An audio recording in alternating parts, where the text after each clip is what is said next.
The devil's advocates whisper in the hall, where justice wears a mask and truth begins to fall. Every thread they pull, every lie they weave, in the courtroom's dance, who's left to believe?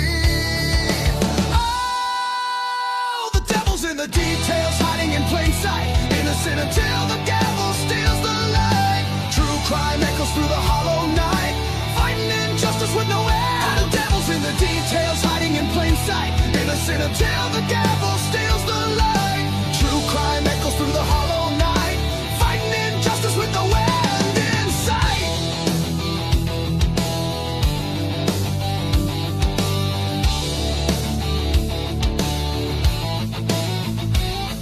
A photograph fades where the truth once stood. Blurred lines between the bad and the good. The scales they tilt with every silver tongue, while the broken cry for a song unsung. Black robes sway like shadows on the wall. One wrong word and the mighty fall. Who's a sinner? Who's a saint? The jury's out, but the verdict's faint. Oh, the devil's in the details, hiding in plain sight, innocent until the gavel steals the light. True crime echoes through the hollow night, fighting injustice with no end. The devil's in the details, hiding in plain sight, innocent until the gavel steals the light. True crime echoes through the hollow night, fighting injustice with no end in sight.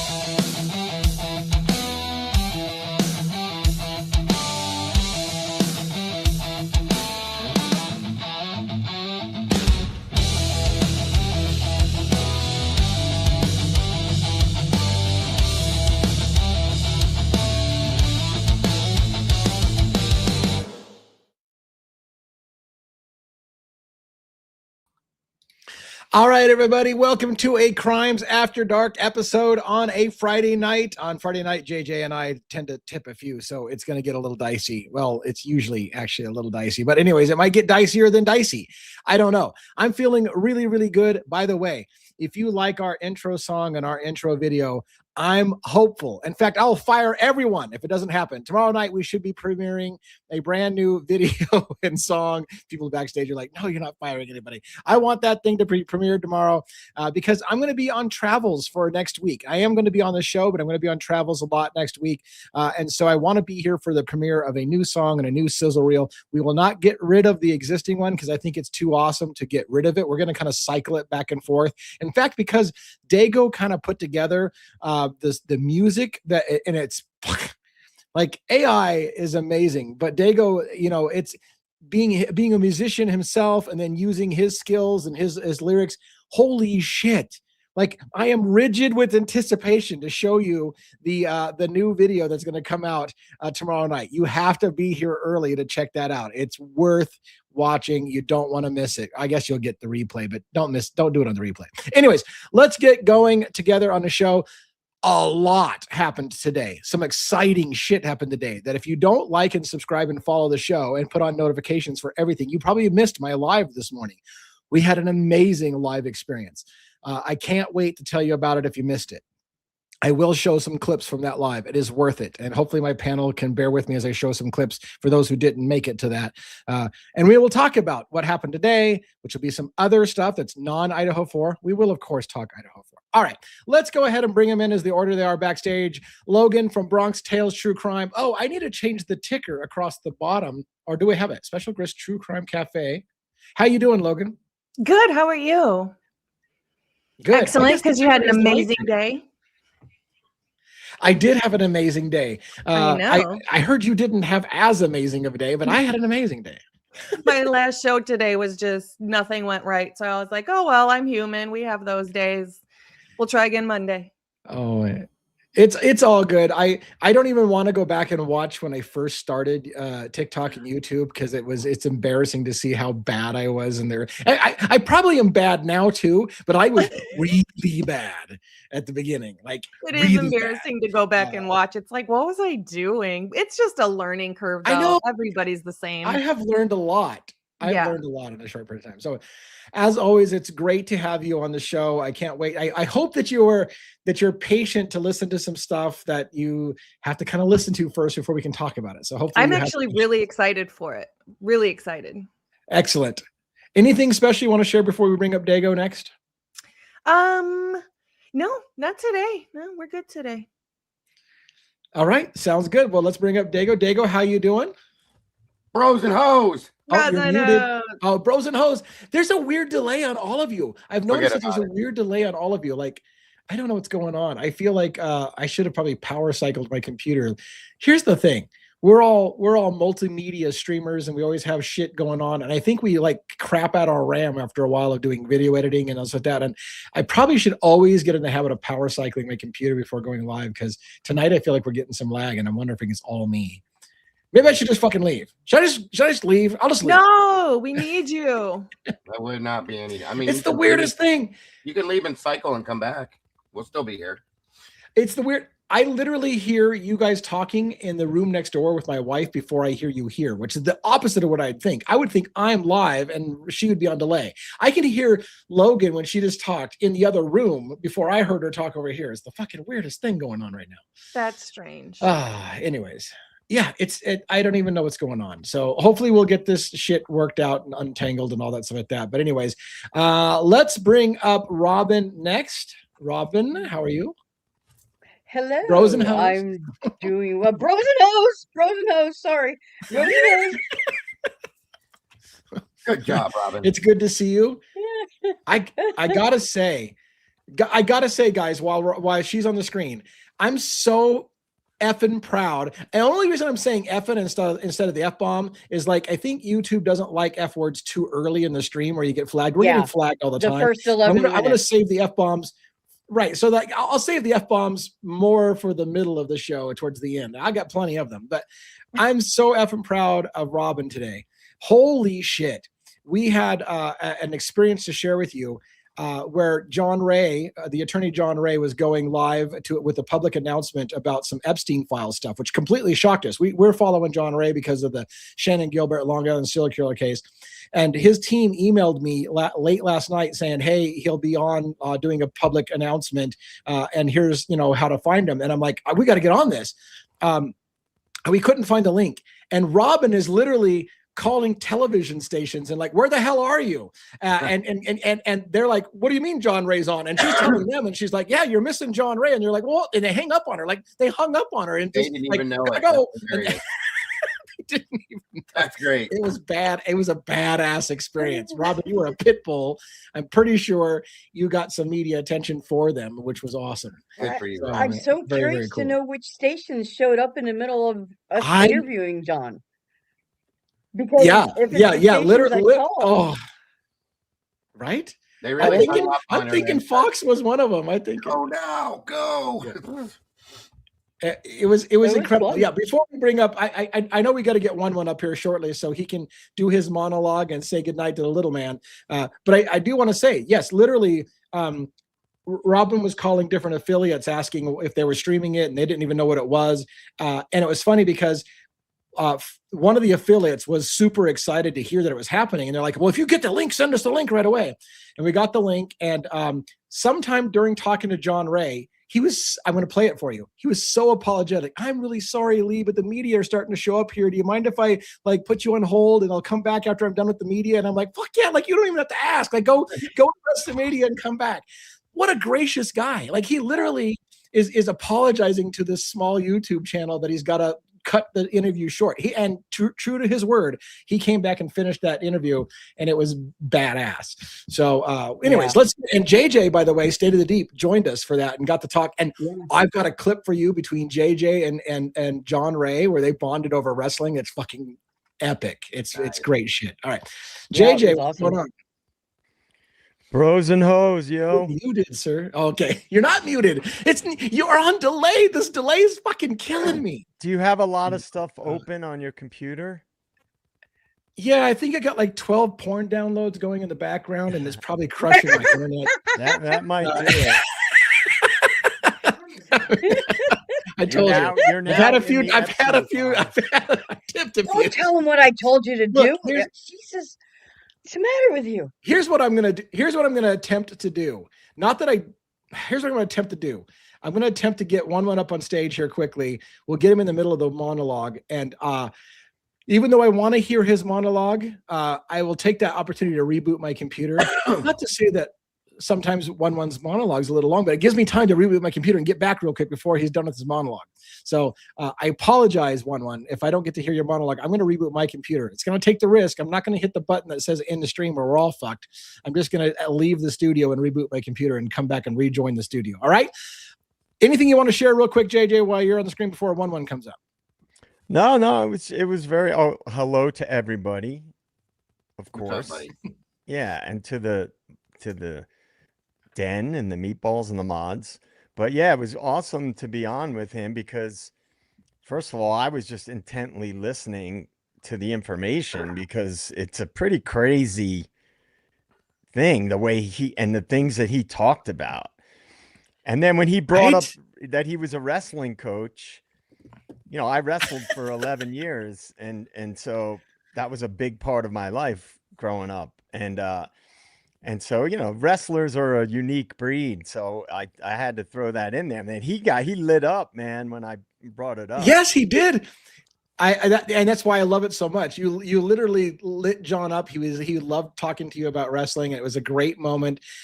Super cool. I want to share it with the audience because I think it was a really cool moment to see that kind of spark of excitement on his thing to kind of connect with you on places that you guys both knew and coaches you guys both knew. And hell, he may have actually, as he said, he may have officiated one of your wrestling matches for all we know. He may have. Yeah, I mean, the tri-state area, and he did coach in New Jersey for a year. So I come from, you know, I went to a wrestling high school it was big in that area. So it's just interesting. That kind of stuff is very interesting. I had to say something because it's, you know, you meet a wrestler or someone involved in wrestling. It's a unique shared experience.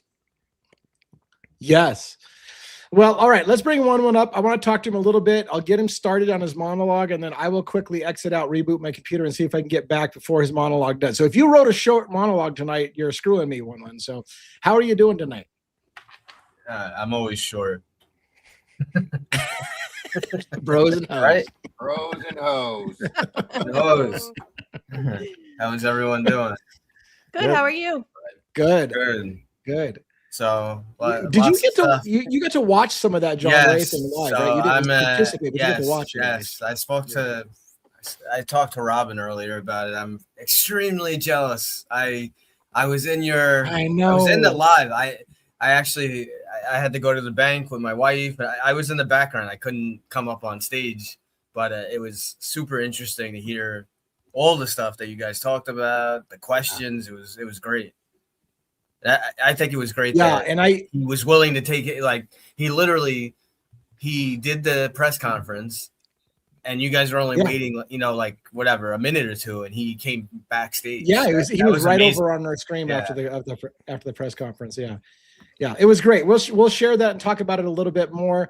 One, if you want to read us in, I'm going to put you full screen. I'm going to then exit the studio with hopefully not ending the stream. I'll be right back. And no offense that I didn't just listen to your audio, okay. But I want to try to do it while you're running that. So, all right. This is good to be alive in the den on a Friday night. Love you, Juliana, Jackson, beautiful wife, of course. Welcome to Devil's Advocates. This is not the place for easy answers. This is where certainty goes to die and questions are allowed to linger. Tonight, we step back into stories that never really end. Cases that follow us home. Documents that surface years too late. Names that echo long after the headlines move on. We begin with violence that shattered lives and left a trail of doubt. The death of Brian Thompson and the arrest of Luigi Mangione. And a narrative built quickly, publicly, and loudly, while crucial questions remain quietly unanswered. Then there are the documents, released, redacted, and horrifying. The Epstein files, not rumors, not speculation, but pages of recorded allegations and associations that expose how deep power can run, how long silence can be purchased, and how justice can be delayed until it barely resembles justice at all. What was hidden, who was protected, and why some names never seem to face daylight. And still, Idaho. 4 students, 1 house, 1 night that changed everything. The Idaho 4 case remains frozen in time for many, yet constantly evolving behind courtroom doors. Brian Koberger stands accused, but the evidence, the timeline, the investigation itself, each piece has been debated, dissected, and disputed. Is this a case of methodical guilt, or a system under pressure to deliver answers at any cost? Here, we don't rush to judgment. We don't accept narratives just because they're repeated. We examine what's known, we question what's missing, and we shine a light on what others would rather leave in the dark. Because truth is rarely clean, justice is rarely simple, and silence is often the loudest clue of all. This is the place for uncomfortable conversations, for unpopular questions, for standing in the gray when the world demands black and white. So listen carefully, think critically, and decide for yourself. This is Devil's Advocates. And with that, live from New York, it's Friday night. Yes, it is. Yeah, 1-1. All right. Good job, 1-1. Excellent. Yeet, yeet. Yes. Good night, Jackson, Juliana. Good night, Mrs. 1-1. Good night, little, Aw. good night, little 1-1s, and this is 1-1. 1-1.5. 1-1.5. No, I was actually in that show today too. I got a chance to actually listen to one of his shows for a change. I never usually do because I'm always busy doing my stuff, but it was good. It was very I interesting. can't wait to hear all about it. I'm excited. Oh, man. Listening to John, it kind of levels at one point, and it kind of just, you know what I mean? But the things he was talking about, his tone and his voice, I mean, Wow. He's and he's always such a sharp dresser. I just love, he's very flamboyant a little bit there. Yeah. So I just think you what a sound great little bit low, experience. Dago. what, hon? You said your volume is a little low, Dago. Do I need to Low? adjust you in here? Is that any better?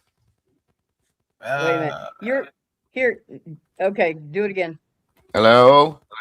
There you go. Better. Sorry about that. There we go. No, that's not your fault. It was StreamYard. StreamYard had you, like me the other night, last night, whenever. So, Yeah, it StreamYard's was, pretty good. Usually they don't have too many issues, but they do when they do. Yeah. Yep. So yeah, I wasn't expecting that to happen today. I don't know. Something told me I needed to take the day off from work. And next thing I know, Lee's coming on going, I'm going live in 15 minutes. And we're gonna be covering John Ray. And I'm like, what? So while we I guess while we wait for Lee to come, I know we were gonna talk about it for a second. I was wondering. Here he is. I was just gonna say. I was wondering why you guys were all ignoring me. I've been talking to Logan. I didn't even know you were back. Like, I didn't I guess you you were just back. ignore my ass. Yeah. I can't see you because all the stuff on the. Let me get rid of this. So crap. there's a lot of creators out there. We talk about this many times. We bring it up. You know, there are different opinions and different ways to show things. We don't always agree with everything, but there's a respectful way to debate. So here on our show, we respect all creators. You know, if you want to have a good debate, come up on stage. We don't bash other creators. If there's something that someone shows or they're talking about that we don't agree with, we may mention someone, but we do it respectfully. So I just wish that more people in our world here would get along and work together. You know, like Dago, I agree. Logan, and Lee. They, you know, we all have their own shows soon. State of the Deep over there. It's about collectively working together for the truth. That's what we're here for. So this bantering back and forth, I don't know. You're not going to get anywhere by doing that. I've said that for years now. You're not.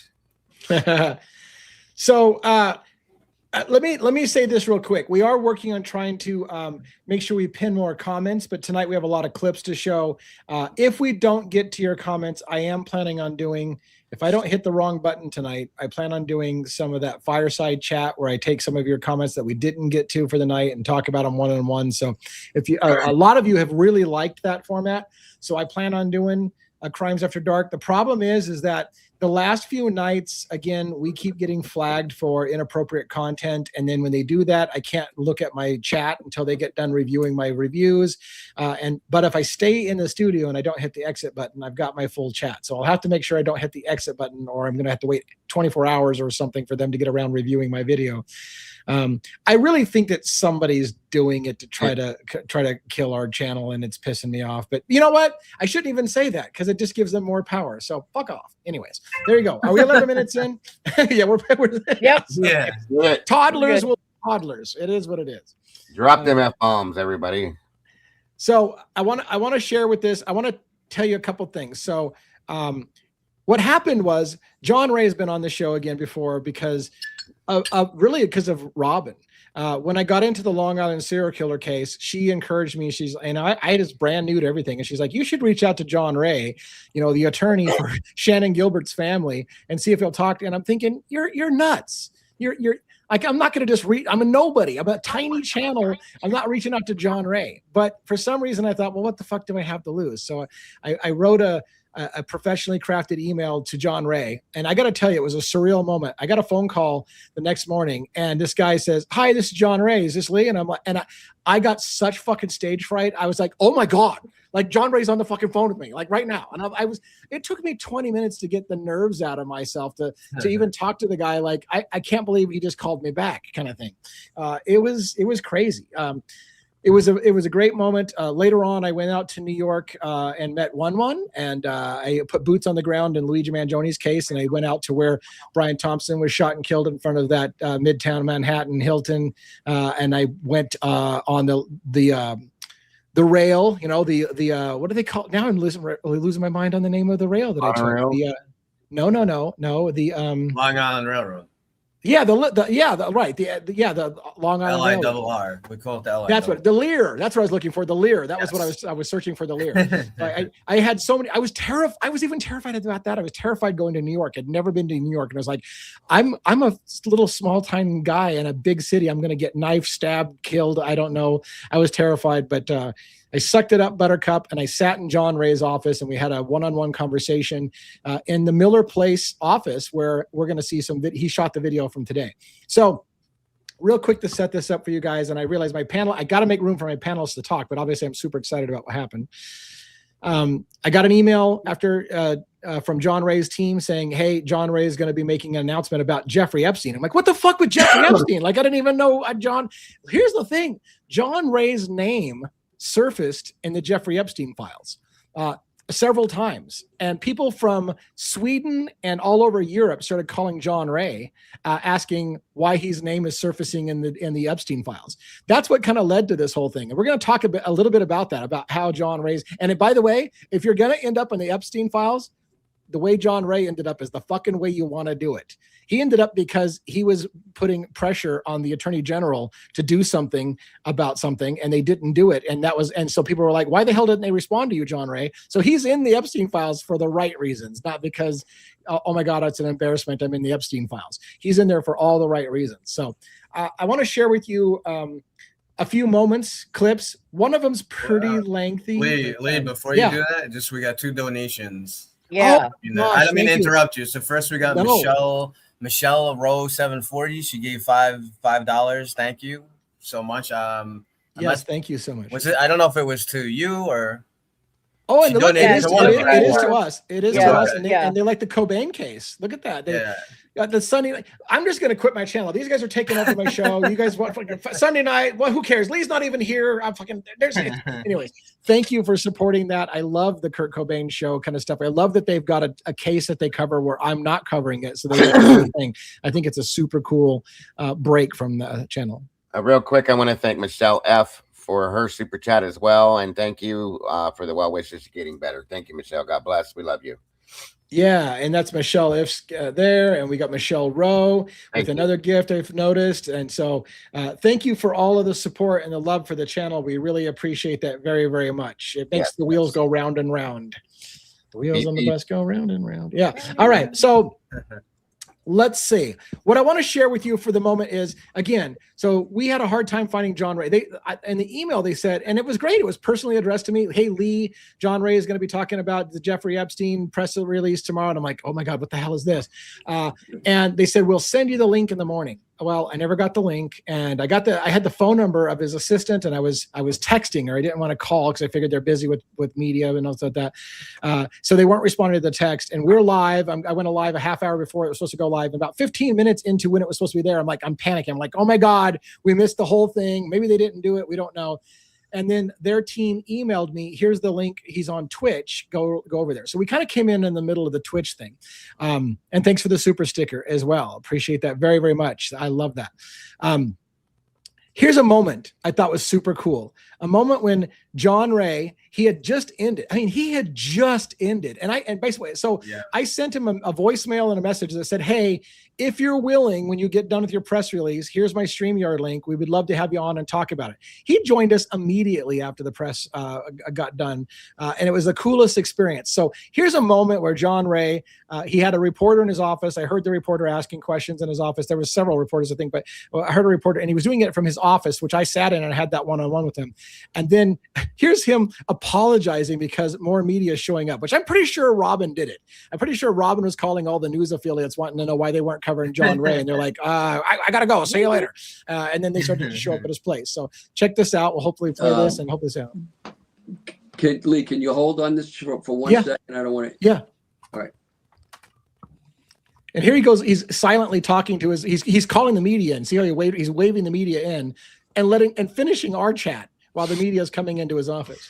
So yeah, it sounds like John's working something out on the backside there real quick. Just wanted to share with you guys that we have a great opportunity to talk to John Ray right after giving a public statement asking for opening an investigation. Okay, John, you're back, it looks like. Yeah, I'm back. There are more media showing up here now. So I'm going to have to give them that attention. And so you and I may break this up a little. Is that okay with you? Or yeah, 100%, John. Yeah, 100%. Yeah, thank you so much. So if I lose you or if I have to cut off, I will, and then I'll come back to you and we can continue. Okay. Look at the way he's like, is that okay with you? Like, you got fucking media showing up and is it okay if I kind of cut you up? How badass is that? How humble is that shit? True professional. Yeah. Yeah. I like the way he dresses too. I like his color. I mean, a lot of people wouldn't do. A lot of people wouldn't do that. No, he'd have just blown most of us off. Like, I gotta go. Bye. You know what I mean? Yeah, exactly. So I just thought that was that spoke to his professionalism and his conducting himself as a person. It's just was just a polite, super unnecessary thing. He didn't need to explain himself to me. He could have just said, "Hey, I gotta go. Maybe I'll talk to you later." But not only did he ask politely, "Is it okay?" But he made good. He came immediately back after the press were done, and we were back on the air. And we talked to him for a good hour and a half, I think, after that. So, here's a moment where John Ray's talking about why the press release happened today. Now, this is a little bit lengthy because he's explaining the history about it, but it basically comes down to a letter he filed in 2020 to the Attorney General's office that went unresponded, and now it gets resurfaced when John Ray's name comes up in the Epstein files and people start realizing, wait a minute, how come nobody responded to John Ray when he brought this up in the first place? So let's watch this clip. If you're willing, could you reiterate for us, if you're willing, I don't know if you have time to do so, the again, how you became aware that this kind of resurfaced and your name started showing up, and then you got contacted from people in Sweden and UK, whatever other places of Europe, and just how it kind of came to surface again for us. Oh, okay, sure. As I said, it was coincidental, my involvement. I came to know Barbara Enbaum in New York and Stockholm because my partner is a Swedish opera singer, and she knows, a good part of Swedish society, both in New York and in Sweden. She was a president of Sphere, a group of women that are very powerful in New York. So we knew Barbara Wenbaum. That's how I knew her. And the connection starts and ends there. I mean, she was somebody I didn't really like very much. I didn't really know her well, but I knew her, and I knew her friends. So what happens is Barbara sets up two organizations that. And real quick, I'm gonna pause for a minute. He keeps saying Barb Rue, which it can confuses people because is he mispronouncing Barbara or is it a Bob Rue? It is Barb Rue. I'm gonna show this on screen just as an aside so you can understand who he's talking about. We're gonna put this on screen and just real quick. Okay, apparently I have to remove that. Oh, if I remove that, I hope I can get back to the place we were at. That would suck. Anyways, that's who he's talking about. See how it's Barbro or Barbru Enbaum? Barbara, yeah. So that's why the name sounds a little weird if you're not familiar with who she is. She's a Swedish entrepreneur. That's who he's talking about, and his connection with her and his partner, who is, anyways, and how they made this connection. So let's try to follow through with it. I'll try to get us going here again, and let's continue. One of them is called SALSS, Swedish American Life Science Summit, and also known as SALS. And she sets this up in around 2003. It's a supposedly not-for-profit organization, but it's really just Barbara in disguise. It's her alter ego. She then also sets up a group called Barbara's Best and Brightest, BBB, as she called it. And this is a group that, this is an organization that supposedly promotes the best interests of Swedish women. But and again, that's just an alter ego of Barbara.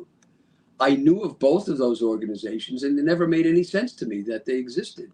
For example, this SALS organization was supposed to be something to promote biochemistry and life science, whatever life science means. And it made no sense that Barbara had any involvement with that at all. And then, of course, it turns out it's really just kind of a front for what Barbara was doing. So anyway, she sets up these organizations and she holds these summits, as she calls them, which are nothing more than grand dinners. And at them, she would have various musicians perform for the guests.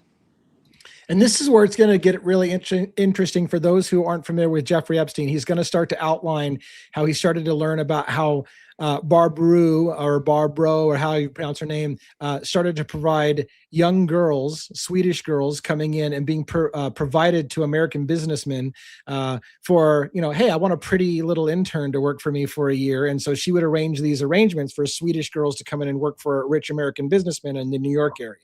So we're going to talk about that. Now, the guests were very wealthy CEOs of Sweden and of international, import from all over the world, including America. And she requested that my partner, who was a renowned opera singer in Europe, sing at these functions. So she did. My partner did. She sang there. And that's how I ended up being there. To come and see her sing. And when I went to one of these summits, the composition of the gang that was there were a large gaggle of men, older men, who were in their 50s and up, and some of them very old and very wealthy and concomitant. And by the way, this John Ray, while a high profile attorney who's been involved in very high level things, somebody was like, he needs a better cameraman. I shit you not. I'm going to make an offer. I'm going to fly out to New York and bring him a studio set up to improve this thing for the future kind of thing. He's been in some major cases, and usually, to be fair, he doesn't shoot his press releases from inside of his office at his home office kind of thing like that. But I was like, I need to go out there and get this guy some lighting and some better thing than the computer in front of him. Love the guy, love him. But somebody was like, why the hell does he have like a laptop in front of the screen and they're shaking the camera all over? But anyways, it is what it is. Keep listening. This is good stuff. There were all of these young, very lovely Swedish girls who were there, and dressed alluringly, and it just struck me as rather striking, passing odd, passing strange that this group, it made no sense. Why are they there? What do these girls have to do with this? Something was incongruous to me. Yeah. But I not my business. I didn't think anything of it and left it off. However, in 2002, she named the Man of the Year for, I think it's for the BBB. She named the Man of the Year Jeffrey Epstein. I didn't know who the guy was. I had no idea. But apparently he would show up in several years of these summits. He would be there and he would donate. We came to learn that he donated about $1.5 million over the course of years to Barbara's organizations. Mind you, these organizations, the only real active agent of these organizations was Barbara herself, who invented these organizations. So where did the money go? I mean, you can figure that out. All right. Yeah. So, and there were other people who donated as well, and organizations who donated. Now, what she did then is she would take these BBB girls that she supposedly recruited from the School of Economics located in Stockholm, a place where she claimed she went to school and graduated. And she would recruit these girls and claim that they had something to do with bioscience. I have no idea what that connection was. But anyway, she would recruit them and claim that she would find them jobs in corporate America through her organization. And she would name a Woman of the Year who would be, involved in this organization, and this would be revealed at the summits. What? And real quick, because I realize it's a bit of a long thing. We're going to continue it, but I want to break it up a little bit. I want to say this. I hope to God you understand this is no disrespect to women whatsoever. That what I've seen, because Pretty Women can be absolutely 100% professional and smart as a whip.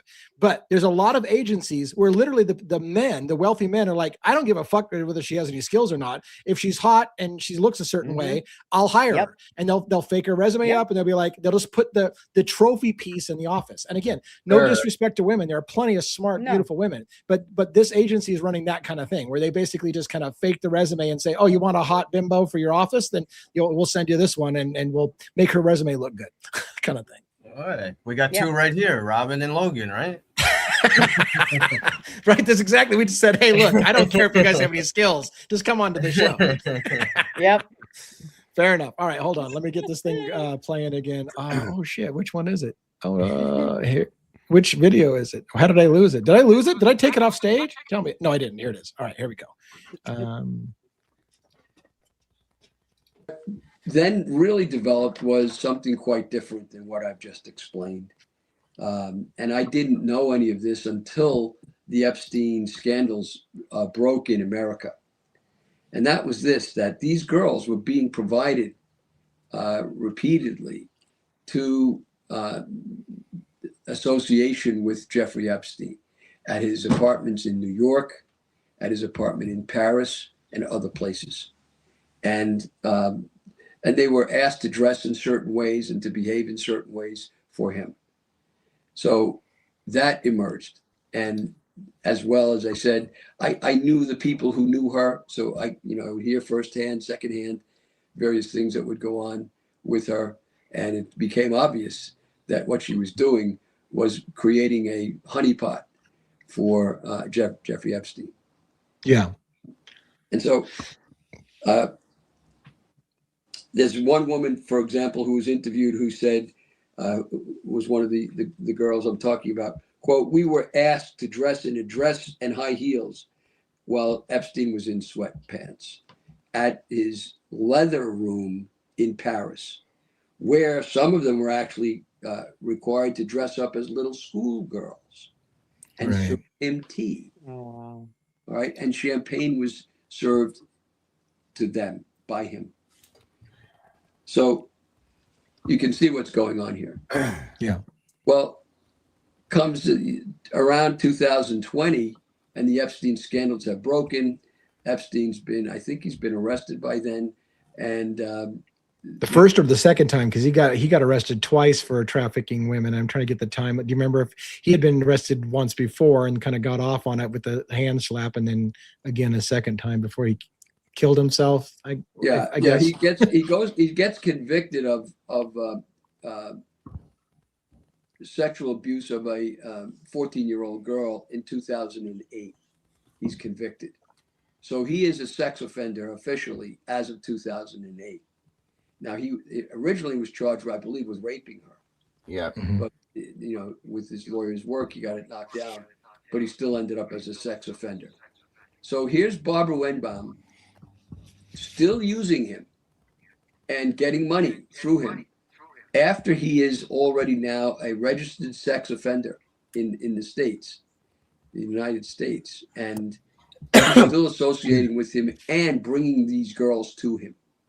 Yeah. So that, who would do that? Some of the people you've read about who've been involved, who were connected with Barbara as well, by the way, were bringing their children around this guy when they knew he was a sex offender with little girls. You can tell the corruption, on the level of corruption that exists on the elite level in those regards. Try to find a moral person amongst them. It's not easy. So that's a clip. I want to give time for the panelists to talk about what you think about that whole thing. I think I want to go to the leather room in Paris. No, sir. Sorry. I mean, if you'd like, I'll dress It's up like a insane. little schoolgirl for you. But anyways, yeah. I mean, basically, I mean, basically, sounds like this Barbaro was basically like she was like in charge of like a hub of. She was basically like had her own like little kind of Epstein type island, but in Sweden. There, Well, she's like a hub. It sounds like she's like a hub. Yeah, and Robin, we'll play that clip. I think Robin's going to ask her that directly. Like, is she running like everybody out of Europe through this Swedish connection to the U.S.? And we'll play Robin asking that question as well. What do you think about this whole? I mean, I don't know how many people know about the Epstein thing. I'll tell you this, by the way, as an aside. I don't think John Ray is even fully aware of how big the Epstein thing is. He was kind of looking at it from this one sexual predator angle. And when Joe from State of the Deep started asking him questions about CIA and connections with the government and Israeli Mossad, and he's just kind of like, I don't know anything about that kind of thing. So, because I think he's very limited on. He even said, I'm not an Epstein expert kind of thing.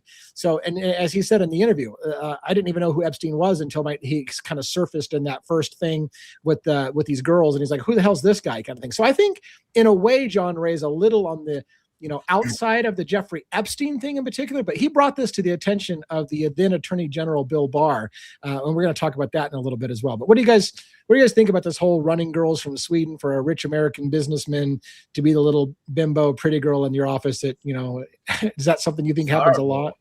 Probably. I think it does, but it sounds like she's kind of dang near a madam almost. Yeah. Absolutely. That's the best way to put it, too, Logan. Best way to put it. Yeah.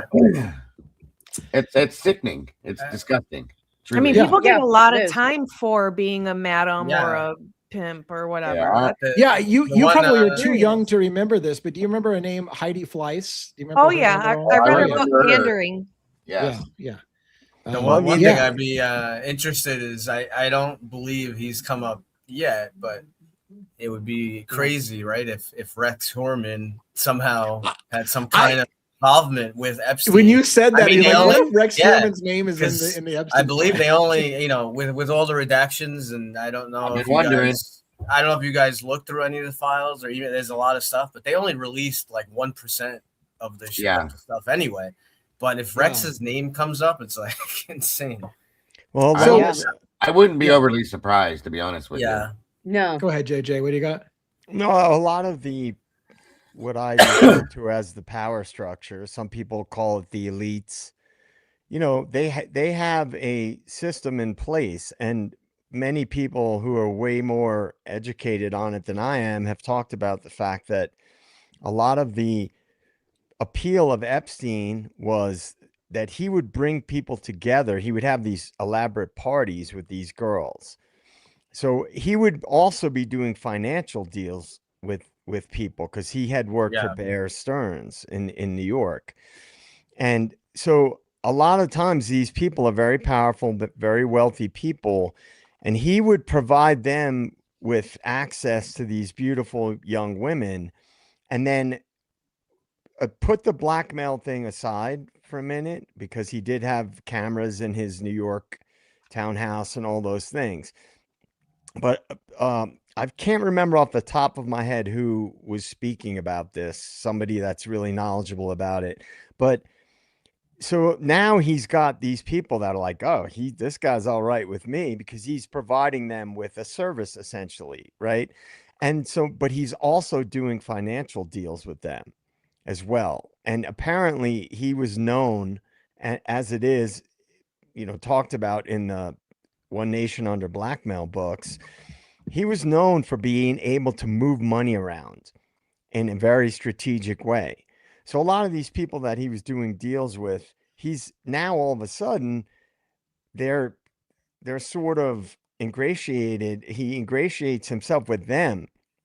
And it's probably a lot easier in the big business world to do deals if you're providing people with certain services also. And I happen to know, because of where I grew up, a lot of people who worked on Wall Street, and one person in particular, his job for one of the big brokerage houses was to entertain clients.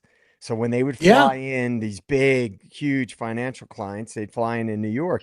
He was the guy who would take them out and to dinner, and he would do other things as well. He knew what they liked.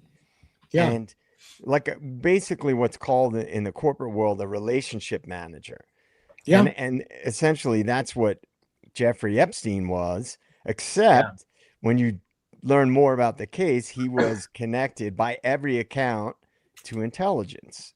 I mean, in fact, his first case in Florida, before he was convicted, they were like, oh, I was told to stay away from this guy because he's intelligence. Right. So I'm sure anybody who followed that case knows about that.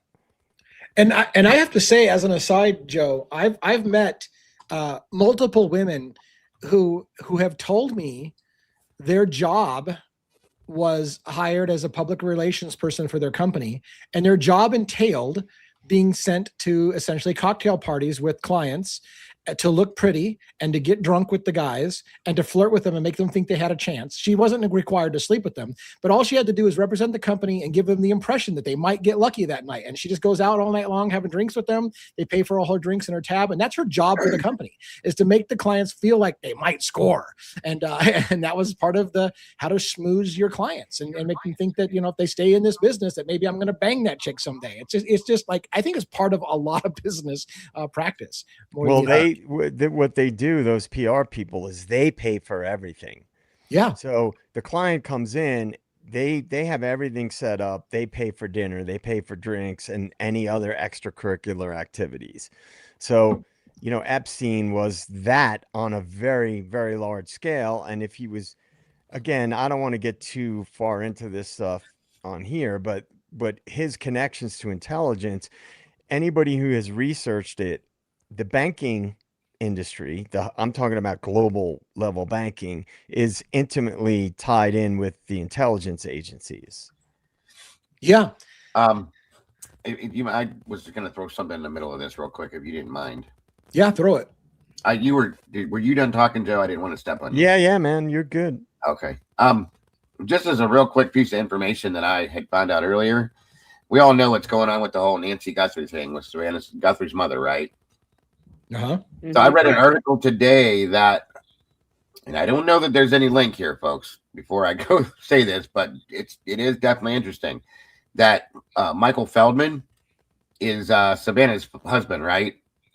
That there is a link between him and the Epstein situation. Now, does that mean anything? I don't know, but I think it's very interesting that just so happens to be a thing. So, do you happen to know what the link is? Not 100%. It doesn't really explain it in depth, okay? But there's a surprising link, it said. I can send you the file, Logan, and you can go through it at your leisure if you like. Yeah, that'd be great. What was Jeffrey Epstein's like front as far as a job? Like, what did he tell people he did for a living? He was a financial advisor, and really his claim to fame was really, honestly, making connections between people. He was a connection guy. He would get rich people connected with other rich people to make deals, and he was kind of a broker. He pawned himself as being a financial genius, but really, if the way I understand it is, he was a people guy. He knew how to make friends with people, and if you knew Epstein, you were connected to everybody. So his big thing at first, it's mostly him that was responsible, but he really didn't. He's not really credited with being penalized for it, but it's really him. It's his. He worked with Stephen Hoffenberg, so that was his first big thing. Stephen Hoffenberg was the CEO of Towers Financial Corporation, and that was the big Ponzi scheme. And they went after it, but he got nothing. He got nothing. And we don't, maybe with his connection to the intelligence or whatever, so they left him alone. But Hoffenberg got crushed. to brag on Joe from State of the Deep. And by the way, when he gets his show launched, you're gonna love it. To brag on Joe, I knew a little bit about Jeffrey Epstein's sketchy resume and whether or not he had the credentials. And at some point in the interview, and I think we have a little bit of a clip of it, Joe and John Ray kind of wax about whether or not Epstein really had the credentials to do what he said he was doing. His resume was sketchy, and they kind of get into that a little bit about look, he wasn't as smart as everybody thinks he is. What he was good at was the social guy. He was a social guy that made friends and arguably provided underage women to people, and everybody wanted to be his friend because if you had a little kink, he could provide you that kink. That was his thing. You got a little something for that? I can hook you up with that. That was his job, to provide wealthy people with what they were. Remember that I brought up to John that Bill Barr's father was the one who hired him at the Dalton School in New York City, and I believe was the one who helped him. And he was not qualified for that job at all. This is like the top prep school in New York City. And then he had no background to be in that position.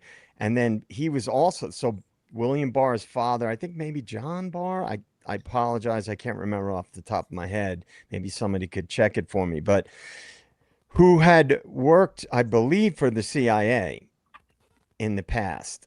He was also the one who got him connected with Bear Stearns, which, if you guys don't remember, Bear Stearns was one of the biggest financial houses in New York City. And if you're old like I am, the Ivan Boesky whole thing that happened was Bear Stearns. And I didn't know anything about this world, but one of my best friends worked for Bear Stearns, who also went on to work for Blackstone.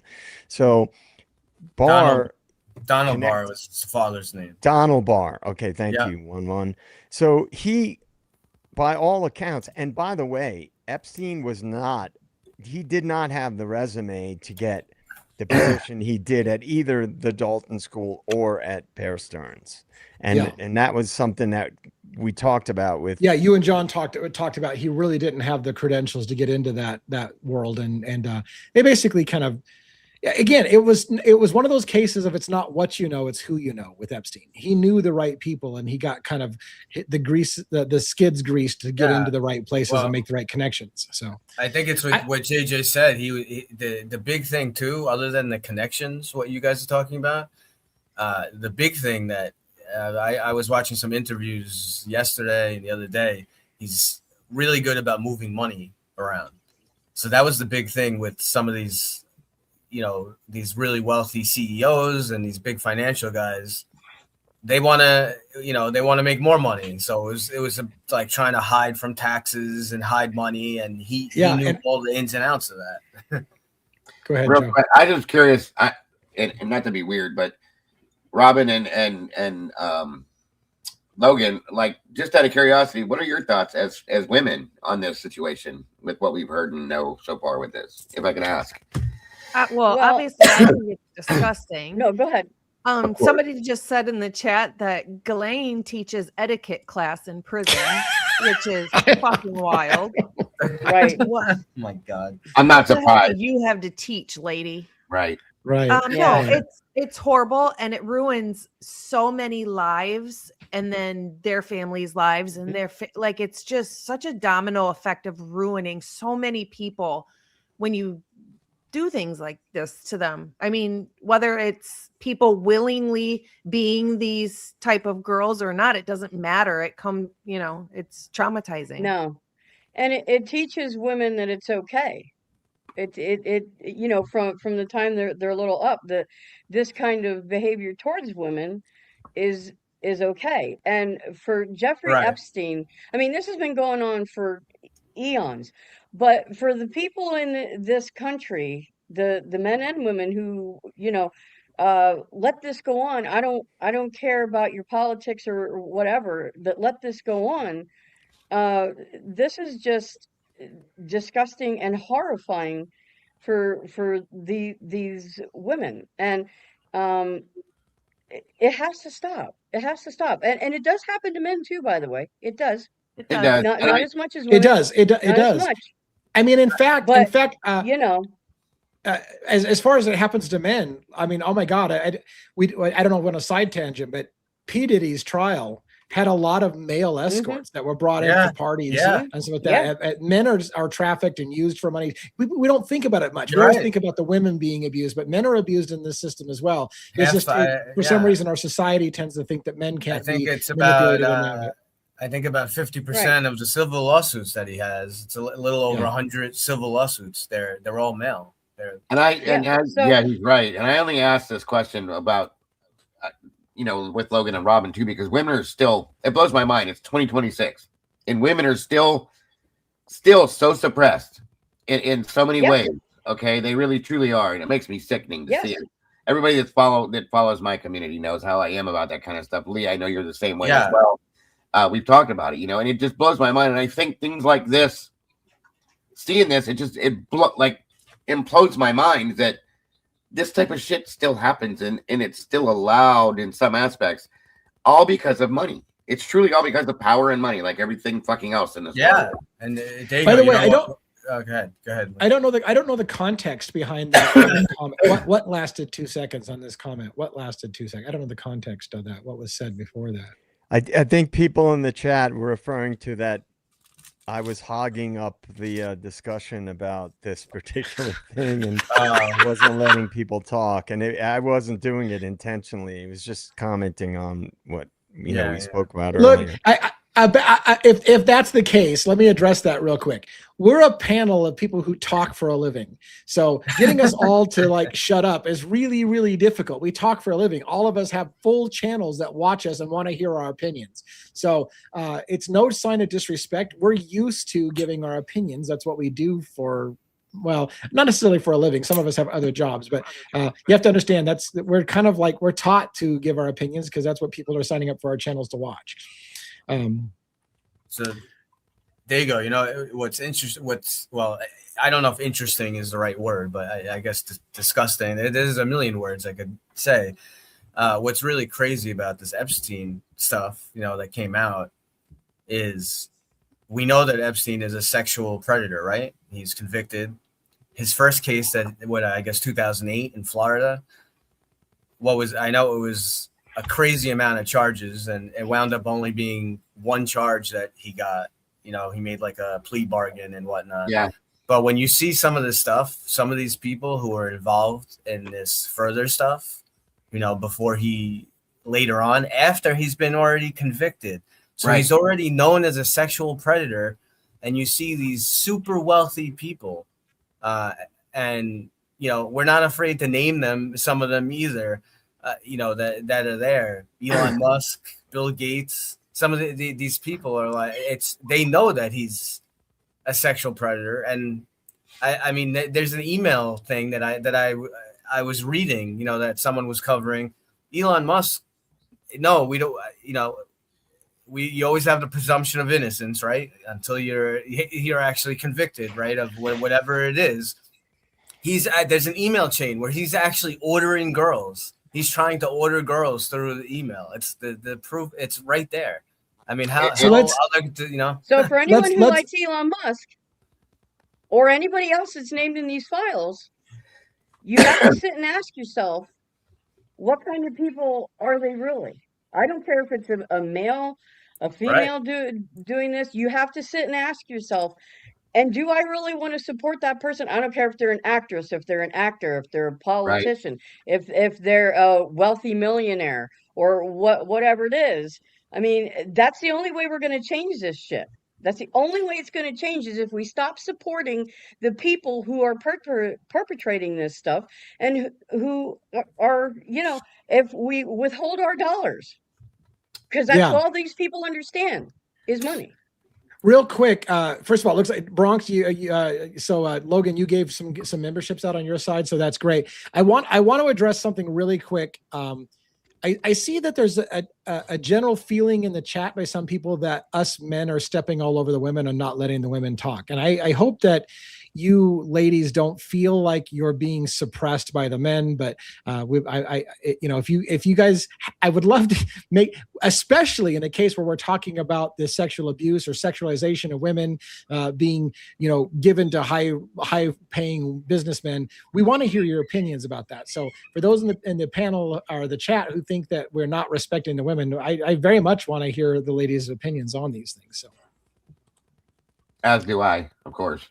I understand that sex sells. I get that. I get the whole aspect of it, but I think that there is a very thick, clear line, and it's crossed constantly, and everybody knows what those lines are.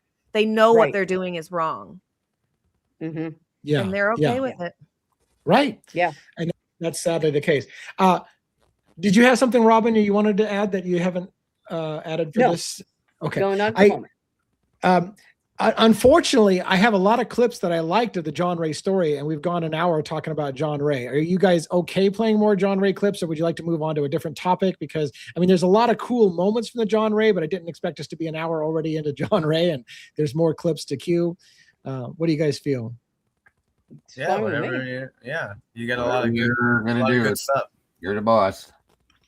All right, I'm going to play. I'm going to share with you a moment in 2020. We're still going to talk about John Ray a bit until you guys are just like fucking enough. So again, because it was a very cool moment.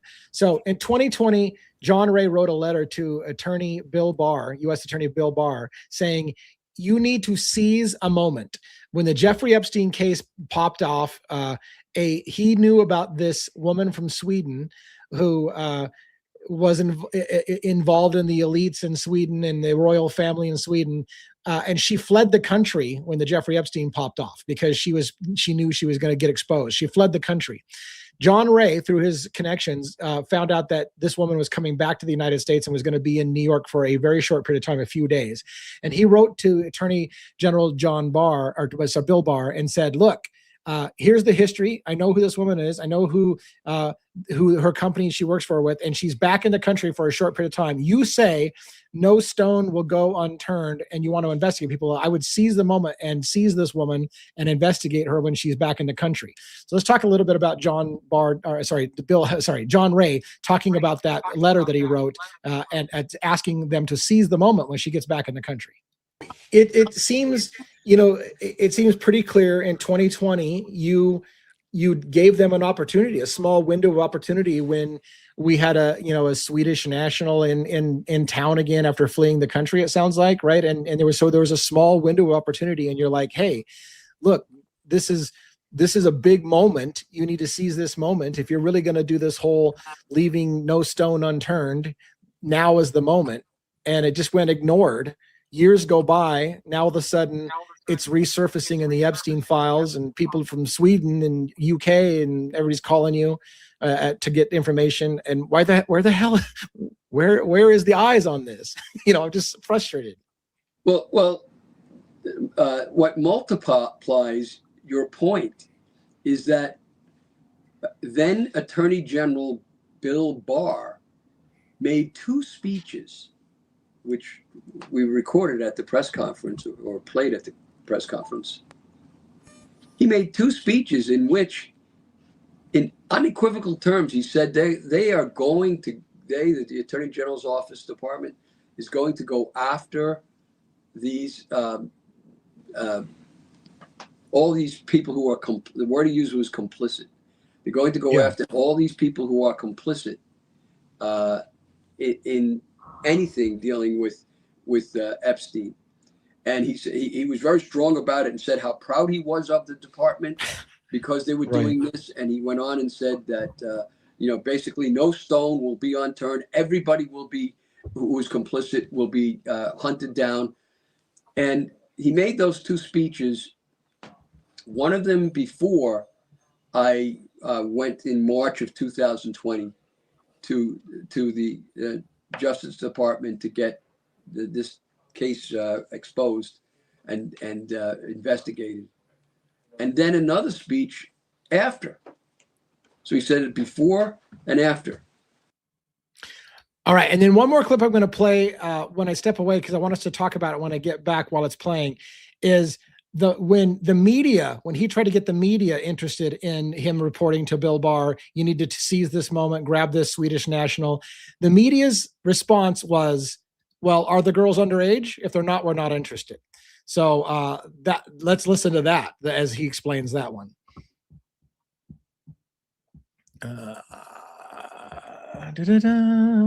Wow. Yeah, I know. Wow. It's a damn shame. I was saying that before that Barr's speech was on both sides of my letter of complaint to him, and the letter where I said there's an emergency.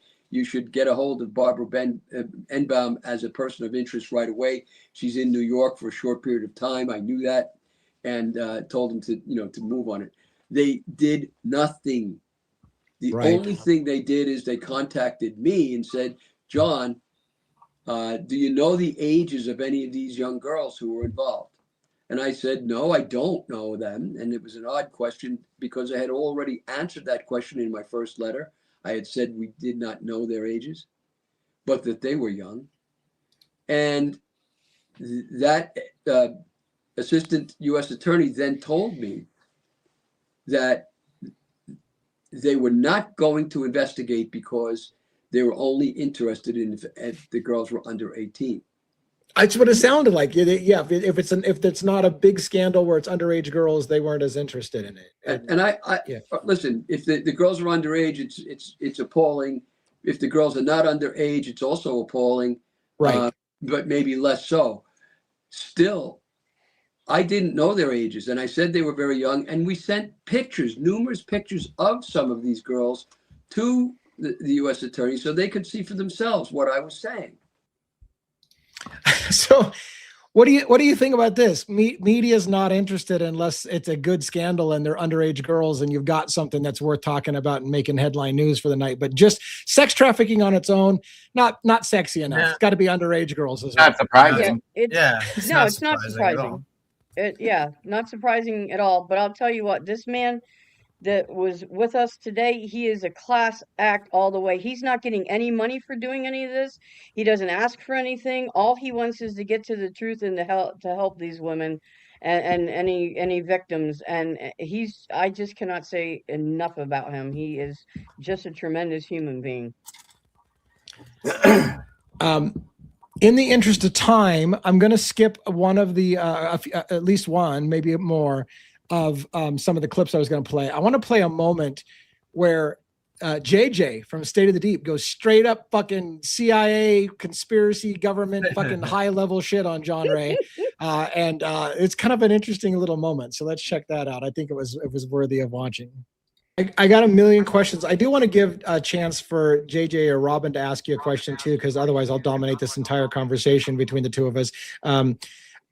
JJ, do you have an immediate question? Because I do have a question. I can get him to bridge over to another case. But do you have a question off the top of your head? I have more of a broad kind of thing, but I don't know if you want to get into that now or not. Go ahead, fire away. See what happens. Well, hi John, how you doing? Good. Having done research on the Epstein case, I don't know if you're familiar with the Whitney Webb books that she wrote. She wrote a 2-volume series about the Jeffrey Epstein stuff, and she's an independent researcher.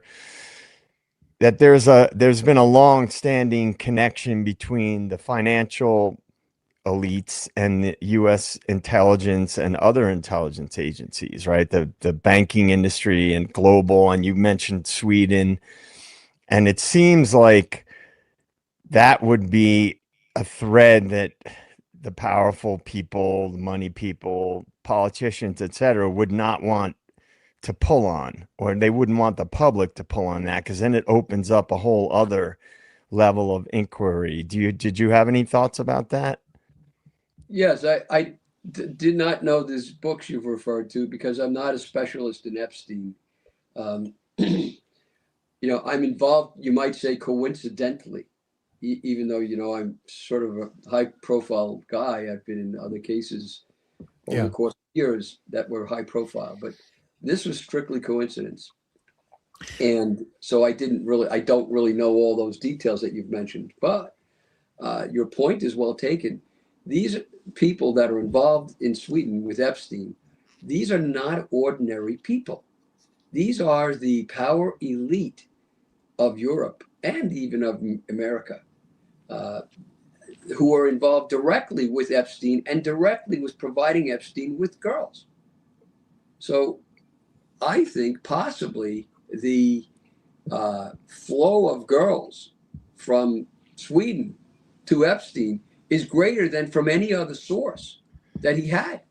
When you look at the number of years and the number of girls who were introduced to him through a system that was set up by one of these people from Sweden, one of these elite from Sweden named Barbro Enbaum. Look, the connections to all these power elite are already evident in the Epstein files. But there's far more than what you see in the Epstein files, at least as far as I can tell, in the connections with Sweden and with the Swedish elite. So I want to talk about that. I am starting to narrow down a few clips that we can jettison for the sake of for those who don't want to hear about Jeffrey Epstein. So I'm going to only play a few more that are kind of select moments. One of them is a little lengthy, again, with JJ and John talking about wrestling, which I thought was just fucking gold. But what do you guys think about, I guess it was interesting to me hear John's comments. What do you guys think about that exchange between JJ and John? It's great. It was interesting. Yeah. I mean, the whole conversation, to be honest with you, was super interesting. And by the way, it was funny because, again, I told JJ after this, I said, it kind of feels like, as much as I love and respect John Ray, I don't think he even understands the magnitude of the Jeffrey Epstein story. I think he kind of came at it peripherally on kind of a smaller sex trafficking kind of thing, and was like, oh, this guy's providing underage girls, and you're like, oh, you don't know the half of it. Like, he literally might be blackmailing the entire country. I mean, literally might have dirt on politicians in the entire country. Well, and the whole world, as far as that goes. The whole world, and right. Which was why I asked the question that I had asked, because this is far beyond our own country. What did you ask, Robin? Yeah, Robin's got 2 questions. She did ask, well, now that you mentioned that, damn it. Let's get Robin's question about the global sex trafficking that she asked him. I was just curious. My apologies. No, this is very good. Let me pull this up. Here's Robin's question to him about the global sex trafficking and the Swedish angle here. Give Robin and JJ a chance to ask a question or so real quick. I don't want to take a bunch of your time. I know Robin also is a big Lisk Long Island serial killer case follower and knew all about you and told me all about you. And I think she's the one that actually pushed me to reach out to you in the first place and said, you ought to see if John Ray will talk to you. So Robin, did you want to ask any questions, of John Ray while you got him? I do, John. It's wonderful to be here with you, and it's wonderful to meet you. Thank you so much for giving your time to us today. My question is this, Barbara Embaum, do you think that she was, it sounds to me like what you're saying is she is a central hub sort of for Europe and other potential nations, kind of funneling maybe not only Swedish girls and women, but potentially from around the globe? I'm not sure about around the globe, Robin. I'm not sure of that. There are girls who were named as girl of the woman of the year, whatever title she made up.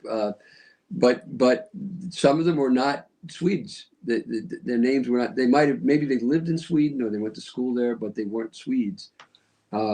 And so that's possible. I don't know. I mean, Sophia came. She was a waitress at Serafina restaurant in New York City when she was introduced by Babu to the prince. So it could be, there could be an international source of women, but I don't know that. And I want to play another clip that Robin asked, and it'll transition us a little bit away from Epstein now, because we started talking a little, because I knew that Robin had been following and really kind of knew John Ray through the Shannon Gilbert story and stuff like that. And so I wanted to make sure she had an opportunity to ask him about the prosecution. John Ray is going after Peter Hackett, and he dropped a bombshell on me in a way, because I believed that John Ray was going after Peter Hackett for basically kind of obstruction of justice, that he was trying to hamper the investigation in Shannon Gilbert. He clarified he's flat out going for Peter Hackett's involved with her murder, not just obstructing, but actually involved in the death of Shannon Gilbert, which kind of surprised me. So let's listen to Robin kind of ask about that and the conversation that ensued with that real quick. Let me cue that up here.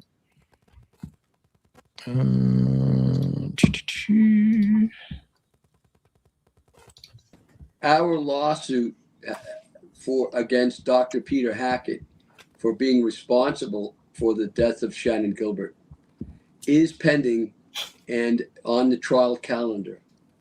But in order to go to trial, one of the things that I realized I could use would be if I had the police file on the investigation of Shannon Gilbert.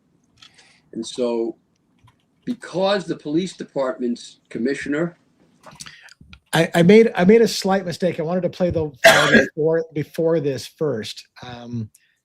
So let me just cue we'll resume where this is at. I got them kind of like a little bit out of order. I wanted to play this other one first. I'm so sorry, because I wanted to get Robin's question, and then that was kind of the follow-on question that happened afterwards. Our lawsuit against Dr. Peter Hackett, a police chief held a press conference responsible for the death of Shannon Gilbert. I guess I was playing the right one. Is pending and on the trial calendar. But in order to go to trial, one of the things that I realized I could use would be if I had the police file on the investigation of Shannon Gilbert. And so, because the police department's commissioner and police chief held a press conference and announced at a press conference that Shannon Gilbert died of a tragic accident, that was their phrase, I said, well, it's no longer a criminal case since they agree it's accidental. And so I subpoenaed their file saying it's not criminal. I'm entitled to the file under law.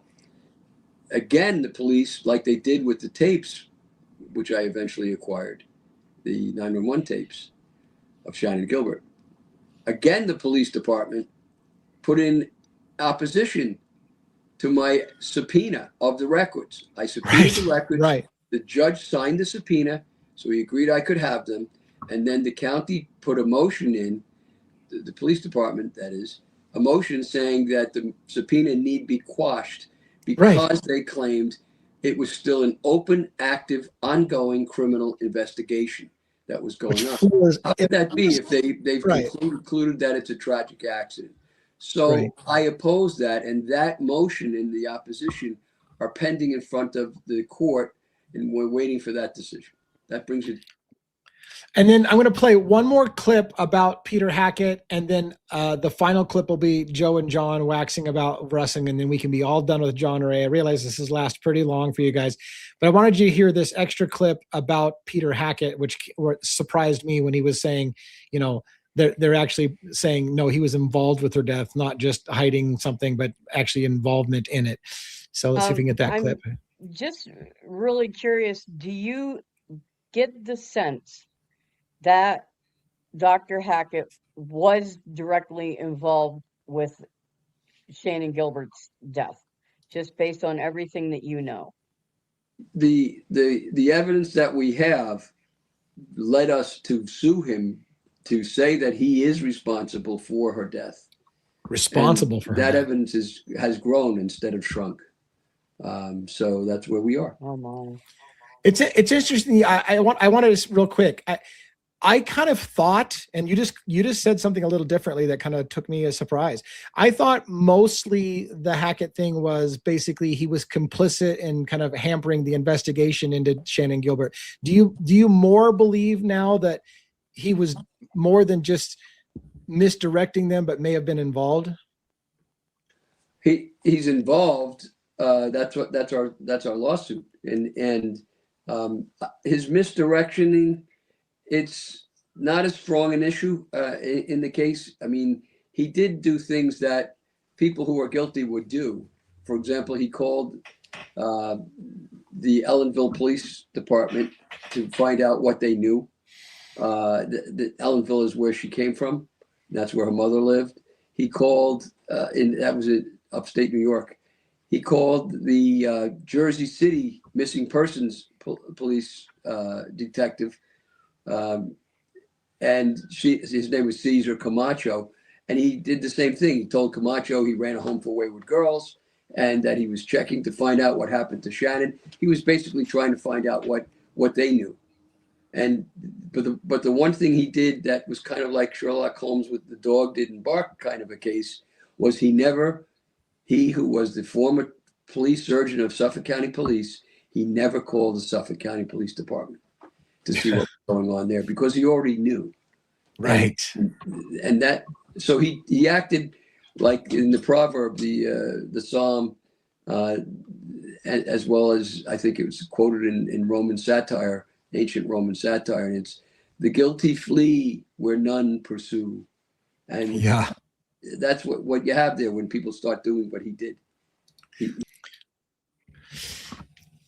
So I was kind of a little taken aback when she asked the question about, do you think he's maybe involved? And he's like, well, that's the subject of our lawsuit. He is involved. He is responsible for her death. And I'm like, did you just say responsible for her death, which is different than involved in somehow covering it up, but responsible for her death?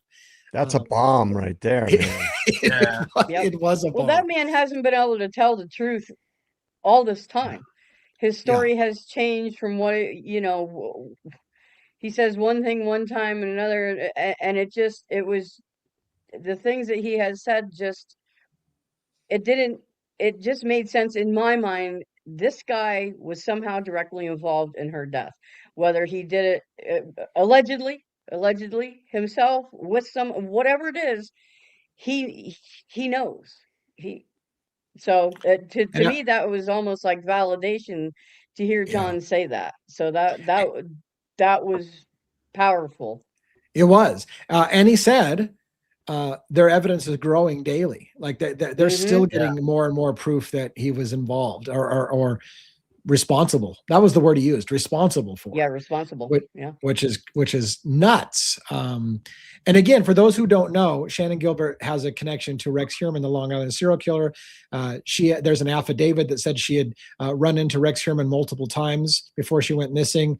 Rex Heuermann may have gone out to that private gated community before. He may or may not have been there that night. We don't know. There's no evidence he was, but Shannon Gilbert has a connection directly to Rex Heuermann, the serial killer. So the alleged serial killer. So Right. it's been held under the whole ongoing investigation, probably in part because they're not closing the book on the possibility that Rex Heuermann had some kind of involvement. Do you guys want to comment about that before I get to the last? I swear, after this, we can talk about toddlers and tiaras, whatever the hell you want to talk about. I don't care. But do you want to talk about anything else before I play that clip about John and JJ waxing about wrestling? No, that was great though, man. When he said that, the way he said it, he seems like a very measured guy. Yes. And which you would, obviously he's an attorney, so he's going to be measured in what he says. But man, I was like, did he just say that Hackett was involved in her death? That's a bold statement. Yeah, it was. My jaw dropped as well. I was like, did you just say responsible for her death? Like you're right. He's very careful with words. So for him to say that, it was a bombshell for me as well. And if you followed the case, you would understand that that's kind of a shift in language, I think, for him in recent times here. Logan, did you have any experience with the Lisk case or Shannon Gilbert and stuff like that as well? Yeah, I was pretty into the Shannon Gilbert case.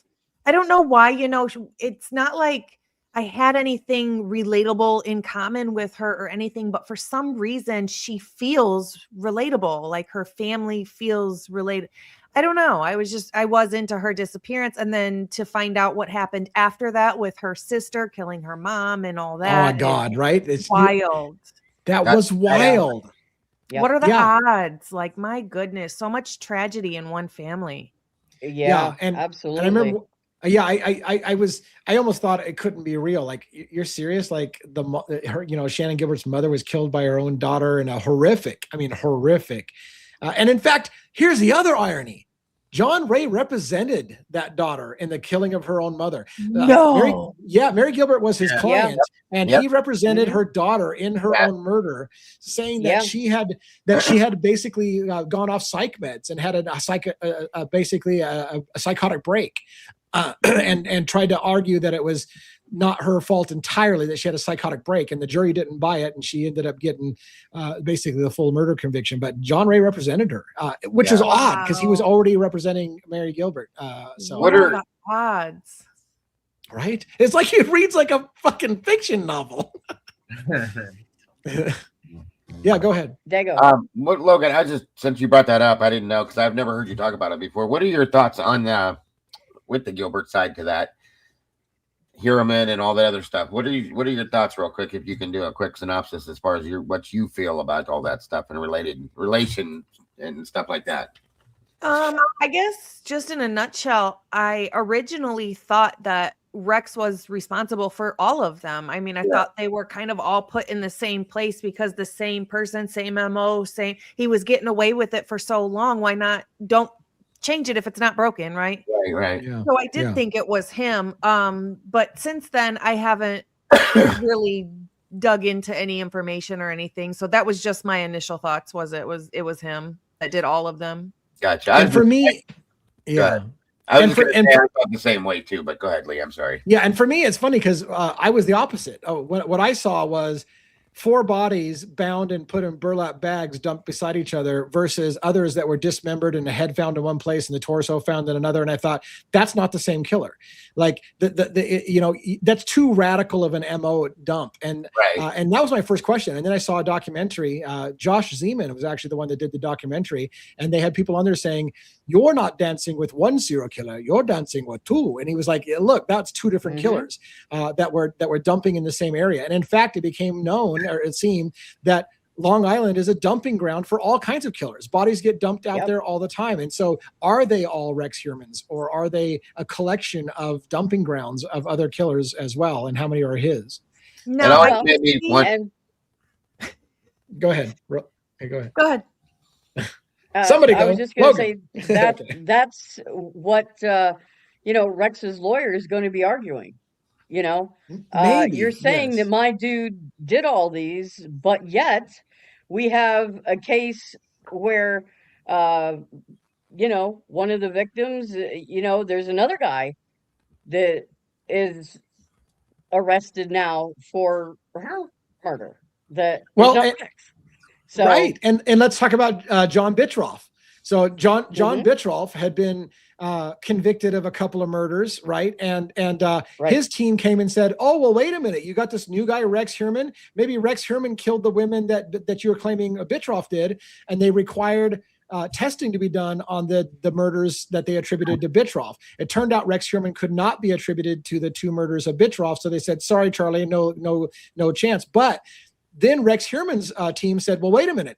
Let's look at all the evidence that you looked into about Bittroff," and because they originally assumed that Bittroff was the Long Island serial killer. So now they want all files about John Bittroff, because John Bittroff might be the Long Island serial killer. So this case is nuts when you really get. I had wondered too if some of them. I know this sounds stupid in some way, folks, and it's a reach. But if I wondered, hearing all that stuff you guys just said, in different cases, different situations, and this and that, if any of like Heuermann had worked with somebody else at some point, possibly together. And I know that's not something that typically happens, but it does make you wonder. At least, could they have done this, and both of them did their own thing? If they're doing things together at some point, you know what I mean? And it was just a curiosity of mine at one point. Yeah. It's a good point. I mean, he's probably connected to Burke. Burke was the chief over there in Suffolk County. Right. And I'm pretty sure Burke was part of some of these sex party things. So, I love this. You, just pointed out this thing I was gonna point out, which I did an episode on tandem serial killers, duo serial killers. I think Pete Alteri from Murder Metal Mayhem kind of brought this up to me about the idea that sometimes killers kill in tandem, or they compete with each other, and they actually will dump bodies on each other's dumping grounds to insult the other serial killer, to desecrate their crime scene. Like, there's all kinds of nuances. And I looked into, I know we're going nuts. John Ray suggested that it's possible Rex Heuermann's wife and daughter could have been involved in the killings in some way, and pointed out to a bunch of morbid artwork that Victoria Heuermann had in the house. It had dismembered bodies, and she called instruments of torture sex objects. Said that they're the 2 sides of the same coin. Sex and violence is 2 sides of the same coin. All kinds of crazy shit. And I looked up to try to see if there had ever been a historical case of a father-daughter tandem killing team. I haven't found a father-daughter team before, but people killing in tandem is a thing. And sometimes the 2 people who kill in tandem like killing different ways, but they still work together. And so the bodies will look different. One might kill and like to dismember, for example, and one might like to dump them in burlap bags. So it is ask a lot of questions. It's funny that you brought that up to me, because a long time back when I did cover the list stuff, somebody had sent me an email. I cannot remember exactly who it was, but it was just a what if Dago question. And they said, what if Victoria is actually the killer and Rex is covering for his daughter because he doesn't want her to go to prison, and so on and so forth? And I was like, whoa. Right. Like, really? Well, come on back now. When this, back when this started, Victoria was just like 1. He was young, I know. Yeah. But I at some point forward, you know what I'm saying, is how I took it. So. Right. But here's the other kicker. Oh, go ahead, Robin. Oh, no, I was just going to say, but who knows, more recent, I mean. That's what I meant, yeah. Yeah. I was like, well, that's kind of a poof, you know. You want to hear a wild one? I don't know if you heard this one. Here's a wild one. John Ray, we've been talking about John Ray. John Ray suggested when they grabbed the computer of Rex Heuermann's computer, and found basically what they called, they found a document that he had deleted from his computer that appeared to be a planning document about where to dump bodies, and a checklist of don't forget to do this, don't forget to do that, or whatever. And what John Ray said was, look, Rex Heuermann and his wife shared the same computer. what if it was Asa Ellerup telling her husband, don't forget next time you do this to do this, this, and this. And she was leaving her husband instructions on things that he missed last time. So he's like, you can't prove that was Rex Heuermann even writing his own instructions. Asa might have been writing the instructions to her husband. Don't forget to do this. Don't forget to do that. And giving him a checklist of things to make sure he doesn't screw up next time. So you're like, this case could get nuts. Insane. It is. It's crazy, but God, who knows if it's right or wrong? I mean, I think she knew. I always thought she did. There was too much involved with it, in my opinion, for her not to know. I'll just put it that way. And he made a good point. I know he talked about it, I think, today on when you did your live, Lee, the demonic stuff that's all over the house. Yeah, it's the statue of Baphomet. It's pretty. I know right. People have all different fascinations with things, but that potentially different murders occurred in your house, and it's a little bit odd to have all kinds of demonic stuff, paintings and statues, and all. Yeah, I would go with that statement I made earlier about that email they sent me. Somebody in the chat said wife, and I said it could go that way too, that the wife was actually, the one that had all the mind fuck stuff, and said, I need to do this, or this is something I need to experience, and blah blah blah. And he was like, okay, baby, I'll help you do it. That's kind of weird shit. So, but one of the big things that they said, and it was brought out in the documentaries, that every time the family went on these family vacations, right? That's when Rex, would go to town and do this stuff in the house, right? But what John Ray has said previously, and it really wasn't investigated as far as he knows.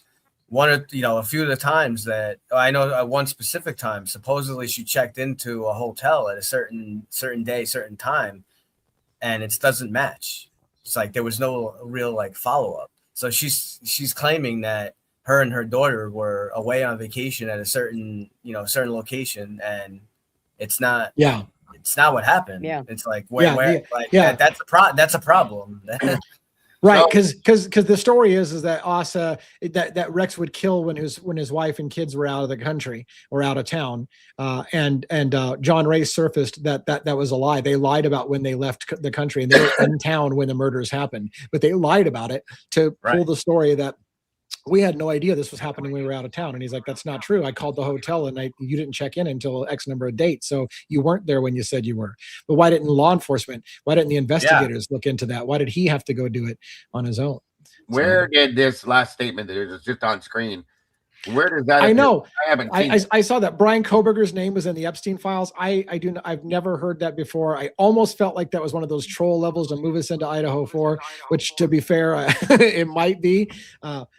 Just said that the Koberger case is mentioned in the files.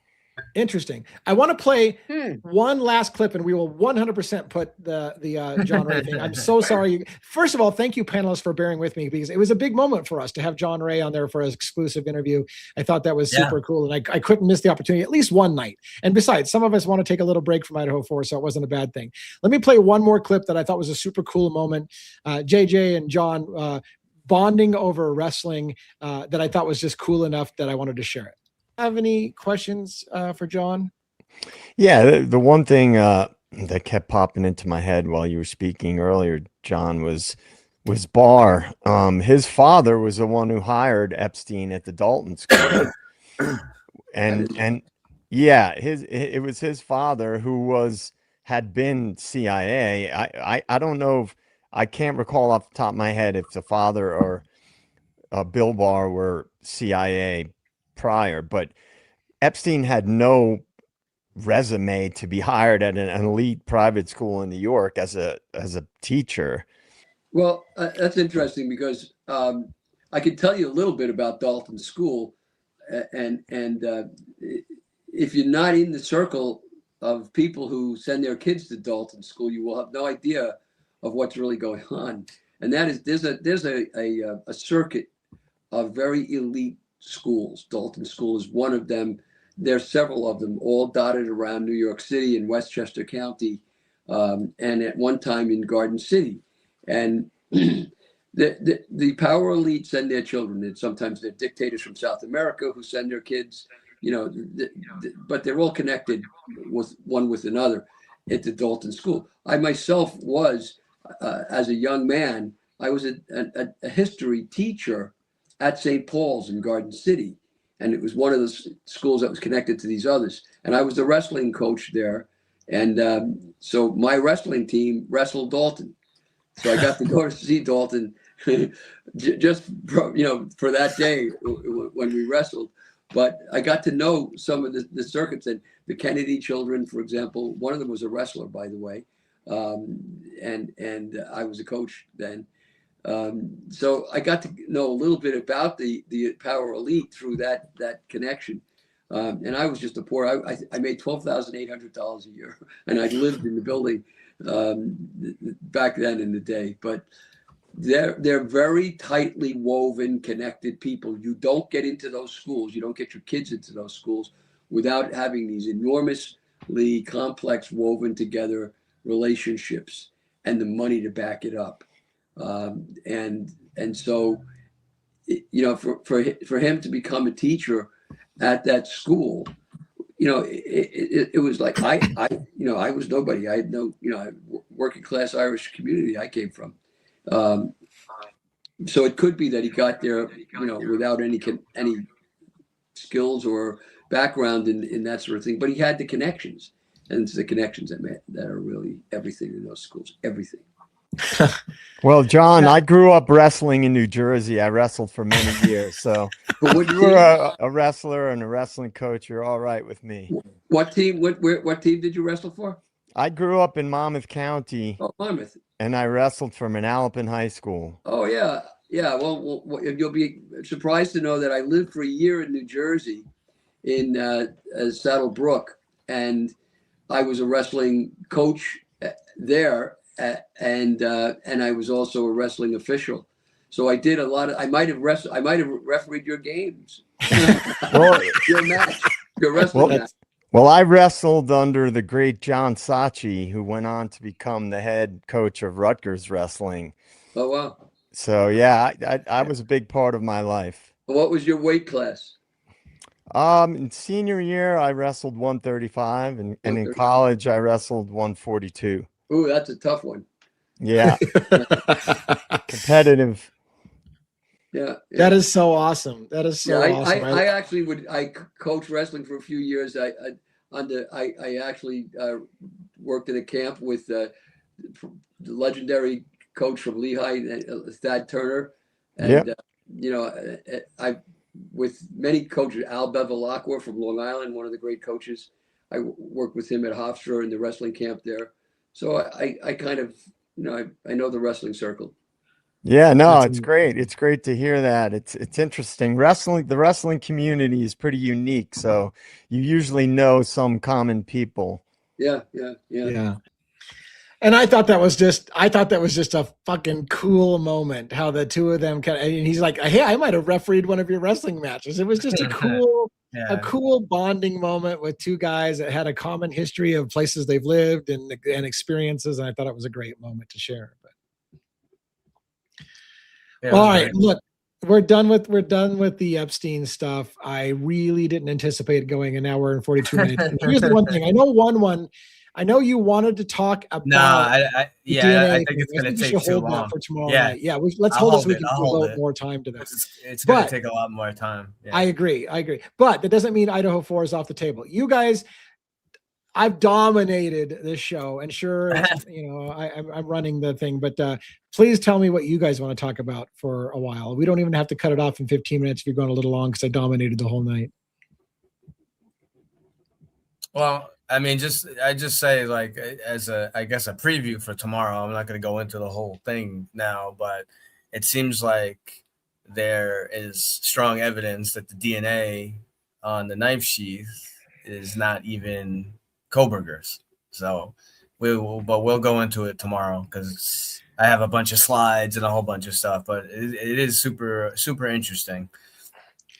I think JJ has a word for what that was called fuckery. They did fuckery with the DNA in that case, and the genetic genealogy was fuckery. That's all it was. Right. It was fuckery, and most people bought it in America. They're convinced that Brian Koberger And like you said, again, not to get too far ahead of us, but like you said, I've said this before. If Brian Kohberger's DNA was on the house, then Bill Thompson wouldn't have said, we can't place Brian Kohberger in the house. Having his DNA in the house would have placed Brian Kohberger in the house, but he literally told you, I can't place Brian Kohberger in the house because they knew his DNA wasn't in the house. That was a fabrication and amount of fuckery. So it's like the big thing, right? So, well, I was just going to say, go ahead. I'll say that I said 2 years ago, I don't think Brian's DNA was ever on that thing. That's my opinion. No, real quick, let's address this chat real quick. Thank you for the gift. Ashley Banfield is in the Epstein files, and it was an email to Peggy Siegel asking her if Jeffrey was single to date him. Yep. I mean, why wouldn't you want to date that guy? He was filthy rich, right? I knew everybody. He's trash. I'm not surprised. Yeah. So, like, what I would say with Kohberger, so just as like an overlook of looking. So we know that his car is not suspect vehicle 1. The car that they have at different time stamps, it's a car with fog lamps. It's not his car, the car that they're claiming. So we know that. Oh shit. Are you ready? Oh shit. So somebody gave me a theory. I don't believe in this theory, but somebody gave me a theory I want to get the panel's discussion on. They said, look, anytime the president flies in an airplane, no matter what that airplane is, it is called Air Force One when he flies in it. Therefore, whatever car Brian Kohberger's in is called suspect vehicle 1. It may not be. He could have been a passenger in somebody else's car, and they would have called it suspect vehicle 1 because Kohberger's in it. So they said that's possibly the answer to why the white Elantra isn't the same as Brian Kohberger's, because it's only called suspect vehicle 1 because Brian Kohberger's in the car. It's not his car. Right. What do you guys think about that? It makes sense. It very much does. I could see something stupid like that. But again, surprises me. But again, it's them playing with words, and so you had them playing with the, that's not what they led everyone to believe. And then you have the timing, and then you have the cell phone and the timing advance records. They played with that, and now the last piece with is what you just said. The one piece, that the one thing that people won't let go out of their mind. So you try to tell them all these different facts, and like, oh, but his DNA was on the knife sheath. It was there. But what if it's not? What if it's not? What if we can prove to you and show you how they committed fuckery with the lab, with IgG, and how they manipulated the data, and it goes along perfectly. What Lee just said, Bill Thompson said himself. We cannot think about that. How could he say in court, we can't place Kohberger at the house, but here's the funny thing: his DNA is on the knife sheath. If his DNA is on the knife sheath, and that's your main piece of evidence, well, then he's at the house, right? You can't have both. You can't have both. And I had somebody blast me. I said I was going to let you guys talk. I'm going to try to get this out, and then I should shut the fuck up. But I had somebody blast me today saying, DA, why do you keep lying to everyone? Brian Kohberger's blood was all over the knife sheath. Why do you keep lying? And I'm like, are you even fucking reading the documents? Like, Brian Kohberger's blood is all over the knife sheath. Like, and they're like, why do you lie to people? His blood is all over the knife sheath. I'm like, are there really people that stupid out there still? Yes. Yep. Yes. That was beyond. That makes me so fucking mad. Because I mean, I'm sorry. Excuse this, but it makes me so fucking mad that there are people that stupid out there now after all this. And excuse me, you guys, we have, oh my God, there's no, okay, I'm sorry. I'm shutting up. Move on. Right. Go, man. Go. I can't even fucking get into it. I'm just beyond. Yeah. I'm done. Yeah. I mean, Look, most people, a lot of people who don't know, anything about, they just remember like, oh, his DNA was there. So when you hear DNA, a lot of people just assume, oh, his blood was there or whatnot. They don't know the specific details. But the other big thing, and this is right in JJ's wheelhouse, right? So we know the fuckery they did with the fog lights and the suspect vehicle 1, the fuckery they did with the timing advance records and the cell phone turning off, which his cell phone probably never turned off. It just disconnected from the tower. Lee and JJ did boots on the ground, and you can see that in a video that they've done. And now if his DNA is not really even his DNA on the knife sheath, why do we have BK? What like so? Because I said years ago. I'm sorry, one. I have to say this too. Why do we have Brian Koberger? Because they had to find a suspect and build a fucking case around him. That is exactly what they did. I'll die on that hill. I will die on that hill. They needed an outsider that was a little bit different than everybody else around. Yep. That people would agree was different. Right. Somebody they could pick on, and they built a fucking case around this guy. Right. And there's still people out there that are so stupid or just don't care enough that are saying things like what you just said about there being blood on the sheet that is Brian Koberger's. I mean, come on, you guys. Read the damn documents, please. Right. Okay. Or is BK connected in another way, which is what we've talked about several times. Most recently, I'm not saying necessarily he's CIA or FBI or whatever, but Miss Logan today on her awesome show that she didn't think was so great, I thought it was awesome, made a statement that relates to that in a sense that I got to tell you, Logan, I was sitting over here yelling at you, screaming, yes, yes, yes, yes, yes. Of course you couldn't hear me, but and it was the statement that you made about, and I know it was just in Jesus Christ, I'm so irritated right now, I can't think straight. It was just a what if type situation, okay? And if I'm correct, and please correct me if I say it wrong, I don't mean to, but you said, was Brian actually doing something, working on something, and they yanked him out real quick to kind of protect him, and that's why he's sitting in prison right now, so on and so forth, and has been accused of it. And it really made my brain go like that. So yeah, that's a really interesting situation. I mean, I've always thought about Brian possibly working, but the whole thing that you said about pulling him out, making him the suspect for this to protect him, really lit off some electrodes in my brain today. It really did. So thank you for that. It would almost be like killing two birds with one stone, right? You pull him out because something's going on and you need him out of there. So now he's protected, but you also have a case that's now solved as well. Right. Well, and I think they also had to tell the general public that every victim was asleep, because that's the only way that Brian Koberger would have been able to get away with this and actually commit these crimes, is if everybody was asleep. Well, just like how anybody would believe, like you're saying, anybody would believe Brian could do it. That's the reason why I think they show the photographs that they show of Ethan Chapin. They're young. Like, they look like he was 12. Yep. And it's definitely not what this man looks like now. And if they show current photographs of Ethan, you guys, nobody's going to look at him and go, what? There's no way in hell Brian Koberger took him down. You know what I mean? Yeah. Real quick to answer Wade Bird's question.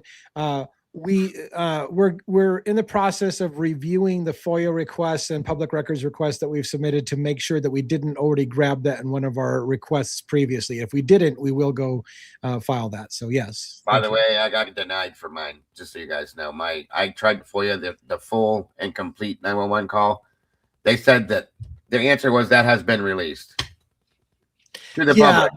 That's the other one. I know. They love that one. We've already released that, and you're like, no, you released a redacted, trimmed down version. You have not released the full thing. But their response is, we've already released that, so we're not going to respond. Yeah, it has been previously been released to the public. Yeah, right. And the big thing with the body cameras, what we're going to review and check. Because a lot of people will know, let's review the 911 calls, any arrests, any summonses.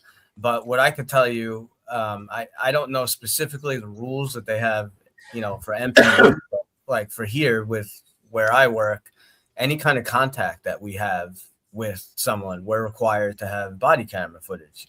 So that could be super important, because there could be Tisdale, or Rosenthal, or whoever else was working that night. There could be video of something else that people were in the area, or something that was going on that you wouldn't know to ask for, because there is no 911 call. It's just they were on patrol and they had contact. So yeah, and to answer Wade Bird's question, curious how many cops were assigned to the special patrol duty that night. For some reason, I was thinking it was more than 2, and it might not have been Tesdale and Rosie, might have been in addition to them. I don't know that that's clear. I believe 7 officers were assigned to a special dedicated to the University of Idaho, and that they had assigned patrols. But I don't know that I don't think that it was clear on how many officers might be assigned on any given night to a patrol. So I don't know the answer to that. I can't imagine. I think we have it. I think it was in there. We have. Was it in that contract? Well, no. She's asking like that night for that night. The night Right, was there night. more than 2 Yeah. officers on duty that night? Well, if you campus. go by the schedule that we have, I believe. I mean, I don't remember the whole thing, but I believe at 3 a.m. on that. So it would be Saturday night to Sunday. I believe 3 a.m. on Sunday, there were only it was down to 2. I don't remember Saturday night though. I was gonna say they were on both sides of town that night too. Remember, because they did that. They covered that whole sign gig with long haired dude. So I think they were bouncing all over town, just those 2 for a period of time. So that would lead me to believe it was just those 2 that working that special detail that night. Yeah, I had a feeling it was 2 as well, but I don't know that I had the firm answer that it was or it wasn't. But I had a feeling it was only 2. But any other? I was going to ask both Dago and Logan, since you have your own channels, and I don't know if this is something you can do off the top of your head. When we were talking about that comment where somebody says, "Why do you keep lying to people, DA? His blood was all over the knife." I know that makes Dago. What would you say would classify as the dumbest comment you've ever seen anybody make on your channel? Do you have anything that comes to mind as one of the dumbest comments you've ever heard on your channel? After you. Oh gosh, I don't. No, not anything that sticks out that we haven't already heard. I can't think of anything. It's so much the DNA, and it drives me nuts because let's say even if it was his DNA, it's such a minuscule amount. It's less than that of a secondary transfer, meaning he didn't touch it in the first place, even if it is his DNA. And that's what just drives me nuts. Right. Yeah. Good one. Yeah. The one, I don't want to say it's the dumbest, but the one that bothers me the most, and it's no offense to anybody in particular, is that they're not dead. That bothers the shit out of me. And you know that it always has. Yeah. It just drives a nail under my skin. So, but the one that you told me today really kind of does scrape the surface for the icing on that one, because that one threw flames up my ass real quick too as soon as I heard you say that. So it's not out of the realm either of possibilities. So no, not at all. So that just Mama J, thank you, by the way, Mama J, for the donation. And maybe they just want you to believe there was 2 on duty that night. Yeah, it's hard to say. I mean, the only thing I'm thinking is I think there was only 7 dedicated officers. So on any given night, would it, I don't know, but you're right. Everything involved in this case. We know 7 dedicated to having to do to the contract itself. Not there still could be there could still be other officers working. And Go ahead. I wanted to speak on something else with that statement too, if you guys don't mind. I know I talk all the time and talk too much, so just tell me to shut up. No. The statement that I think it was Rosenthal made when he said that he wasn't, the whole thing with seeing 4 or 5 people or 3 or 4 people walking towards the 1122 house, but this statement like drives me insane. He didn't pay attention because he was only looking for people that were underage drinking or carrying open containers. Right. And I've thought about that over the past year. Okay. Every now it keeps coming back and it keeps chewing on my brain worms that I have over this damn case. And I'm like, or it was Tesdale, whoever it was. Thank you, Amanda. Whoever said it, it drives me nuts because you're a police officer. Yeah. You're working. I understand you're working this special detail for underage drinking, but you're a fucking police officer and you didn't notice something because it wasn't a specific thing.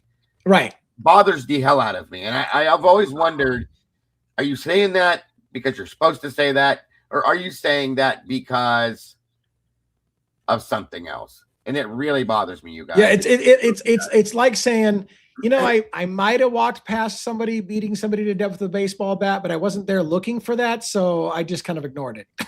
I said, that's like me coming up and going, well, you know, I wasn't really paying attention because it was only the garage that was on fire. It wasn't the whole fucking house. So that was not important to me. You know what I mean? Right. Yeah. What are you saying here, bro? Yeah, Jesus. for sure. Yeah. Oh my gosh. All right, what else? You guys got any topics that you wished we would have got to if I hadn't spent all night talking about Jeffrey Epstein and John? What's that? I said, how about you, Miss Logan? You were talking up on your show today. No, the only thing that I found a little bit interesting today is, you know, everybody saw that Dylan had something written on her arm. A lot of people thought it said Gideon something. Yeah. I don't think that's what it was. I blew it up today because I'd never looked at it before. And it, to me, says the name Quinn. So I found that interesting. It would make sense because her boyfriend's Quinn. But here's the problem with that, though. I thought it said Gideon was here. So if it says Quinn was here, he's not supposed to have been there. So when did he write that on her own? Didn't she take a shower? Come on. So that had to have been fairly new. Good point. Exactly. But to me, the first letter is definitely a Q, and then I see 2 N's at the end. So yeah, that would be a pretty good start if you can see those. JJ, did you want to respond real quick to the? Do you have a channel? Yeah, thanks for asking. I have my X right now, just my X account and a Substack, and I am going to launch a YouTube channel. I've just been so busy. And I'm not good with editing yet.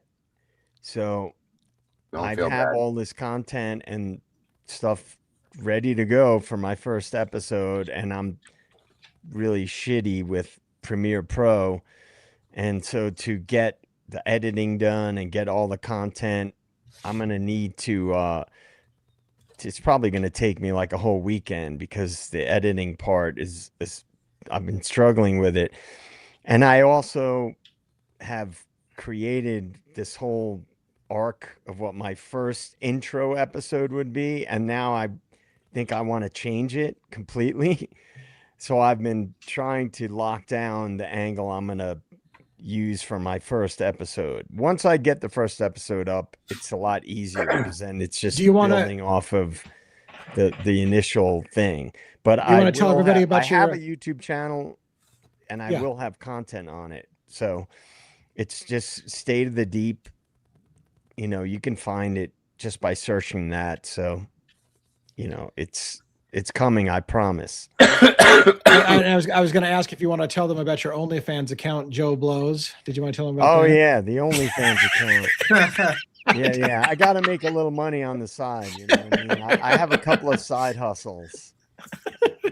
You know what's funny? Everybody laughs about OnlyFans. OnlyFans isn't just for whatever the fuck you think it is about. Because I mean, there's legitimate things for OnlyFans. Everybody's laughing like it means something dirty. Like OnlyFans isn't designed for dirty stuff, is it? No, mine is going to be. I'm going to talk about cooking. Yeah, it's a cooking channel. Dago's gonna Joe Blows. There it is. Yeah. There's my OnlyFan. That's your OnlyFan. That's your OnlyFan. Yeah. Yeah. Yes, and I can mount it to my microphone. I can mount it to my shoulder. I can do. But just fair warning, though, I talk about things that might be considered controversial by some people. Yeah. So, I think the name "State of the Deep" probably tells a little bit about it, JJ. Yeah. No, I just want people to know that it's not political because I hate politics, but some people, you know. Some topics get people fired. And we don't have to talk about it, but I know Robin's probably soon going to announce that she might have something in the works for her own thing. Maybe now you don't want to talk about it, but I'll just tease it at that. And if you don't want to talk about it, it's up to you, Robin. You want to talk about it, you don't have to talk about it, but maybe Robin has something. No. I have created a channel. It's going to be dealing with missing and murdered Indigenous women and people, really, not just women. It's Indigenous people that it shouldn't be happening to anyone, but in that community, it is very underreported. My first case will be the Celia Pike case. I'm still conducting research with that case and getting my first episode together. And it's so yeah, I will keep everyone up to date on that. So I wasn't ready to. Yeah, I was trying to leave it ambiguous enough that you didn't have to tell people what it was or where it was bad if you didn't want to. I just was so sorry about springing that on you. But, since we're all talking about our channels and everybody keeps asking, like the number one thing I get asked all the time is does one have a channel? Not what you think. No, this no, is my it does not have channel. this is his channel. Yeah, I did have something I was going to throw out. I asked you last Yeah. night about tonight, and I almost forgot about it, but you guys all reminded me that not tomorrow, but next Saturday, we're going to be kicking something off that we've been working on for a month or so. Well, a little bit more, I think. My producer, Mikey, the last 24 is putting it together. Myself, Miss Logan here, Bronx Tales True Crime, Typically Unique, and other people that we're going to be rolling through. It's going to be once a week to start with. On Saturday nights, it's called The Verdict Room Unfiltered. And of course, at some point, I'm going to try to see if Lee will join us as well, and everybody else, because that's what it's about. We come together once a week, a group of us, and we put out our verdicts for the week on what we're covering or want to cover, or what our thoughts are on different things, so on and so forth. It'll be 6 p.m. And it won't be a long show, folks. It's like an hour, 2 hours tops, but 6 p.m. Eastern Standard Time. I don't know I think that's 3 Pacific. Yeah. We'll be getting together doing that. So I'm looking forward to that for sure. And I'm hoping all you guys can show up and hang out with us. So yeah, absolutely. As long as it doesn't coincide, and it sounds like it doesn't. We make if you sure ever send me an invite, I'll join up with you. And I don't want to so yeah, for sure. Let me know if you want me on, and I'll come on and join you and let you run the show instead of talking over you all the time. So no, thank you for letting me plug that, by the way, because that's something we've been trying to put together for a long time, and we are lucky to have Miss Logan joining us, and of course Kim from Typically Unique, and other creators are going to be rolling through as well. So I'm kind of excited. So before we close, I want to tell you a few announcements, but I first want to ask Logan, do you have any special things going on like that you want to tell people about that you got upcoming this coming week? Or no, just my regular show, regular stuff. Nope. When is your regular show? What time is your regular show? I usually do Monday, Wednesday, Fridays, 5:45 Central Time till whenever we finish. Okay. Which is cool, because then you can still kind of show up on our show every once in a while. Yeah, or actually you can show up a lot, which is great. We want you here. It's very cool. Let me tell you a couple things, because I know that people will start to check out if we do close. So I want to do it before we close, which is I'm going to be on travels related to things for our channel. I'll be on travels. So tomorrow night we're together. I'm hoping to debut a really smoking hot song with a sizzle reel. If I can beat my team into finishing that video, I got to get a bunch of people working together around the clock. Go to work. Anyways, if they can get that sizzle reel done, it's going to be badass. You want to be here on time tomorrow night at 6 p.m. Pacific Standard Time. That's not if you're going out to the bars and getting laid and hooking up and all those things. You want to do this instead. Come here and watch the show and check that out, because it's going to be worth it. Sunday night, the team will be without me, because as normal. And are you guys still covering Kurt Cobain on that as well? We are. Yep. So that's awesome. And in fact, they've got some stuff in the works that could be very cool coming up on the Kurt Cobain thing. So you don't want to miss that as well. Monday and Tuesday is the tricky part. I will probably not be physically available to join either the Monday or Tuesday stream, which is very hard for me to be gone that long from my stream. The way that I'm going to kind of handle that is, those of you who know my fireside chat format, where I cover people's comments one-on-one as a long form video after the show, I'm going to do that. So I can't make it live with you guys, but I will try to do the fireside chat where I took comments from the chat that was with you guys without me, and I'll take comments that I felt worth talking about, and I'll do a fireside chat. So I'll still be in touch. I just won't be on those lives Monday and Tuesday night. With all luck, I'll be on the lives Wednesday, Thursday, Friday, Saturday, and probably not Sunday or Saturday or Sunday. I'm not sure. So there's going to be some hit and miss for my availability. However, I hope it'll come with some payoff for you guys in the long run. So stay tuned on that. And again, let's do some close. We'll go around the horn. We'll do 1-1. We'll go 1-1. Robin, JJ, Dago, and then Logan, and then I'll close. So what do you got? 1-1 for closing. Well, thanks everyone for joining. Great discussion. Great stuff today with John Ray. Thanks Logan, Dago, Robin, Lee, denizens, meatballs, Bronx Tale, True Crime members, groupies. Thanks to all of you. Thanks to our amazing mods, Amanda, Essie, whoever's here. Thanks to all of you. Great stuff as always, and we have a lot of amazing content and stuff coming up.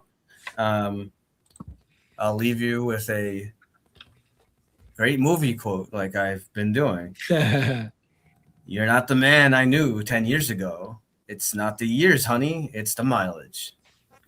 Oh shit! What is that? What is that show? I know what that is. Damn it! Do you? This needs to become a trivia. He should do a quote, and then we got to figure out what the movie was, because I don't know that one. I remember that, but I can't think of what the hell it's from. Shit. Sounds like a Jack Nicholson kind of quote. Yeah, I'll give you a hint. Yeah. Okay, the main actor is Harrison Ford. Okay, what's the quote again? Give me one more time.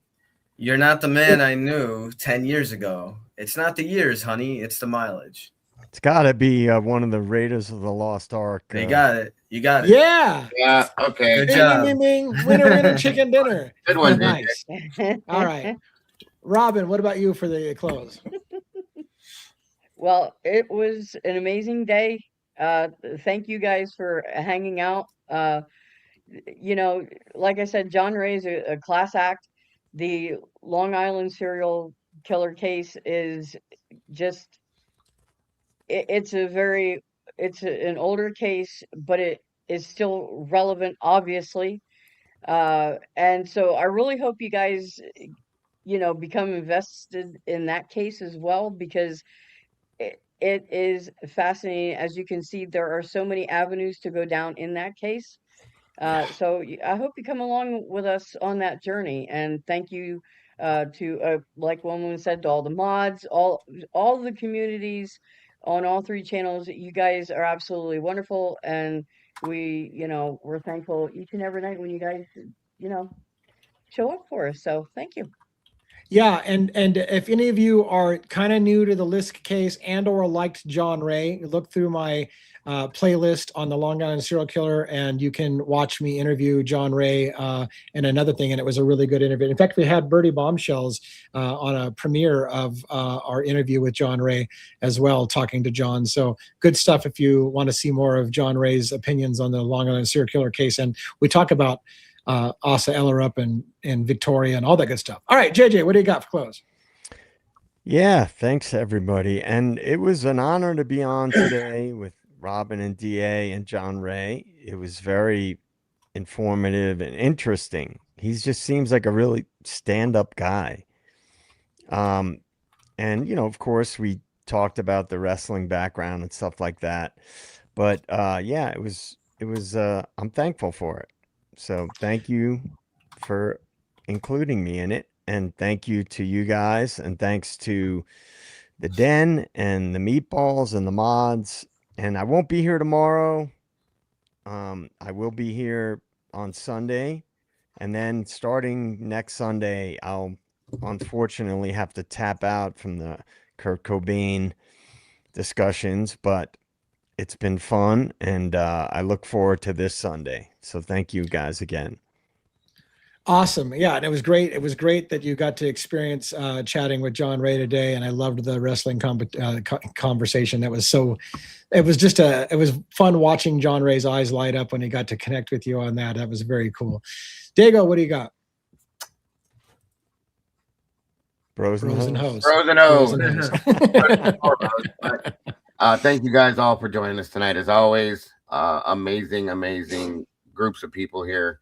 Thank you to Logan, JJ, Robin, 1-1, and of course, Mr. Lee, for having us and having me. And all the moderators, you guys are all absolutely amazing. The best on YouTube, I have to say that, all of you. Thank you to my producer, my videographer, for doing what you do, and all my moderators as well. You guys are all amazing. And thank you to all of you people. Don't forget to love yourselves and love each other, folks. And don't change nothing. You guys are truly the beautiful people. Thank you all. The beautiful people, the beautiful people. All right. So sorry, I got songs in my head all the time. Logan, what do you got? I just want to thank everybody for being here. Thank you, Lee, for bringing us all together. Do something nice for yourself today. Be kind, but more importantly, be kind to your animals. Awesome. And thank you all for panelists for, I feel bad for Dago and Logan for your, you guys run shows. It's got to be a bit painful watching me walk all over the whole show the entire time and talk very little. Thank you for your patience and with your crew. We'll get plenty of hopefully time for you guys to shine on other episodes. And I'm glad that we get to talk about something other than Idaho 4 for what it's worth. It was kind of nice to take a break from that. So thank you for entertaining me. With that, people, I'm going to say have a good night. I will probably work on a fireside chat for tomorrow. Again, tomorrow night, I hope you will come watch the premiere of our new sizzle reel. Well, hopefully we'll pull it off. I guess I shouldn't promise it because it's out of my hands. So hopefully we will premiere that sizzle reel and that song. It's a banger. You're going to like it. And we'll kind of intersperse that, kind of do both songs off and on. So the other song's not going away for good. In the meantime, yes, Seattle Seahawks on Sunday against the New England Patriots. My team, the Seahawks, I'm super excited. I'm optimistic. I know that not everybody's rooting for the Seahawks, but go Hawks. Thanks for watching. Have a great evening. Good night, everybody. Good night, Bye, everybody.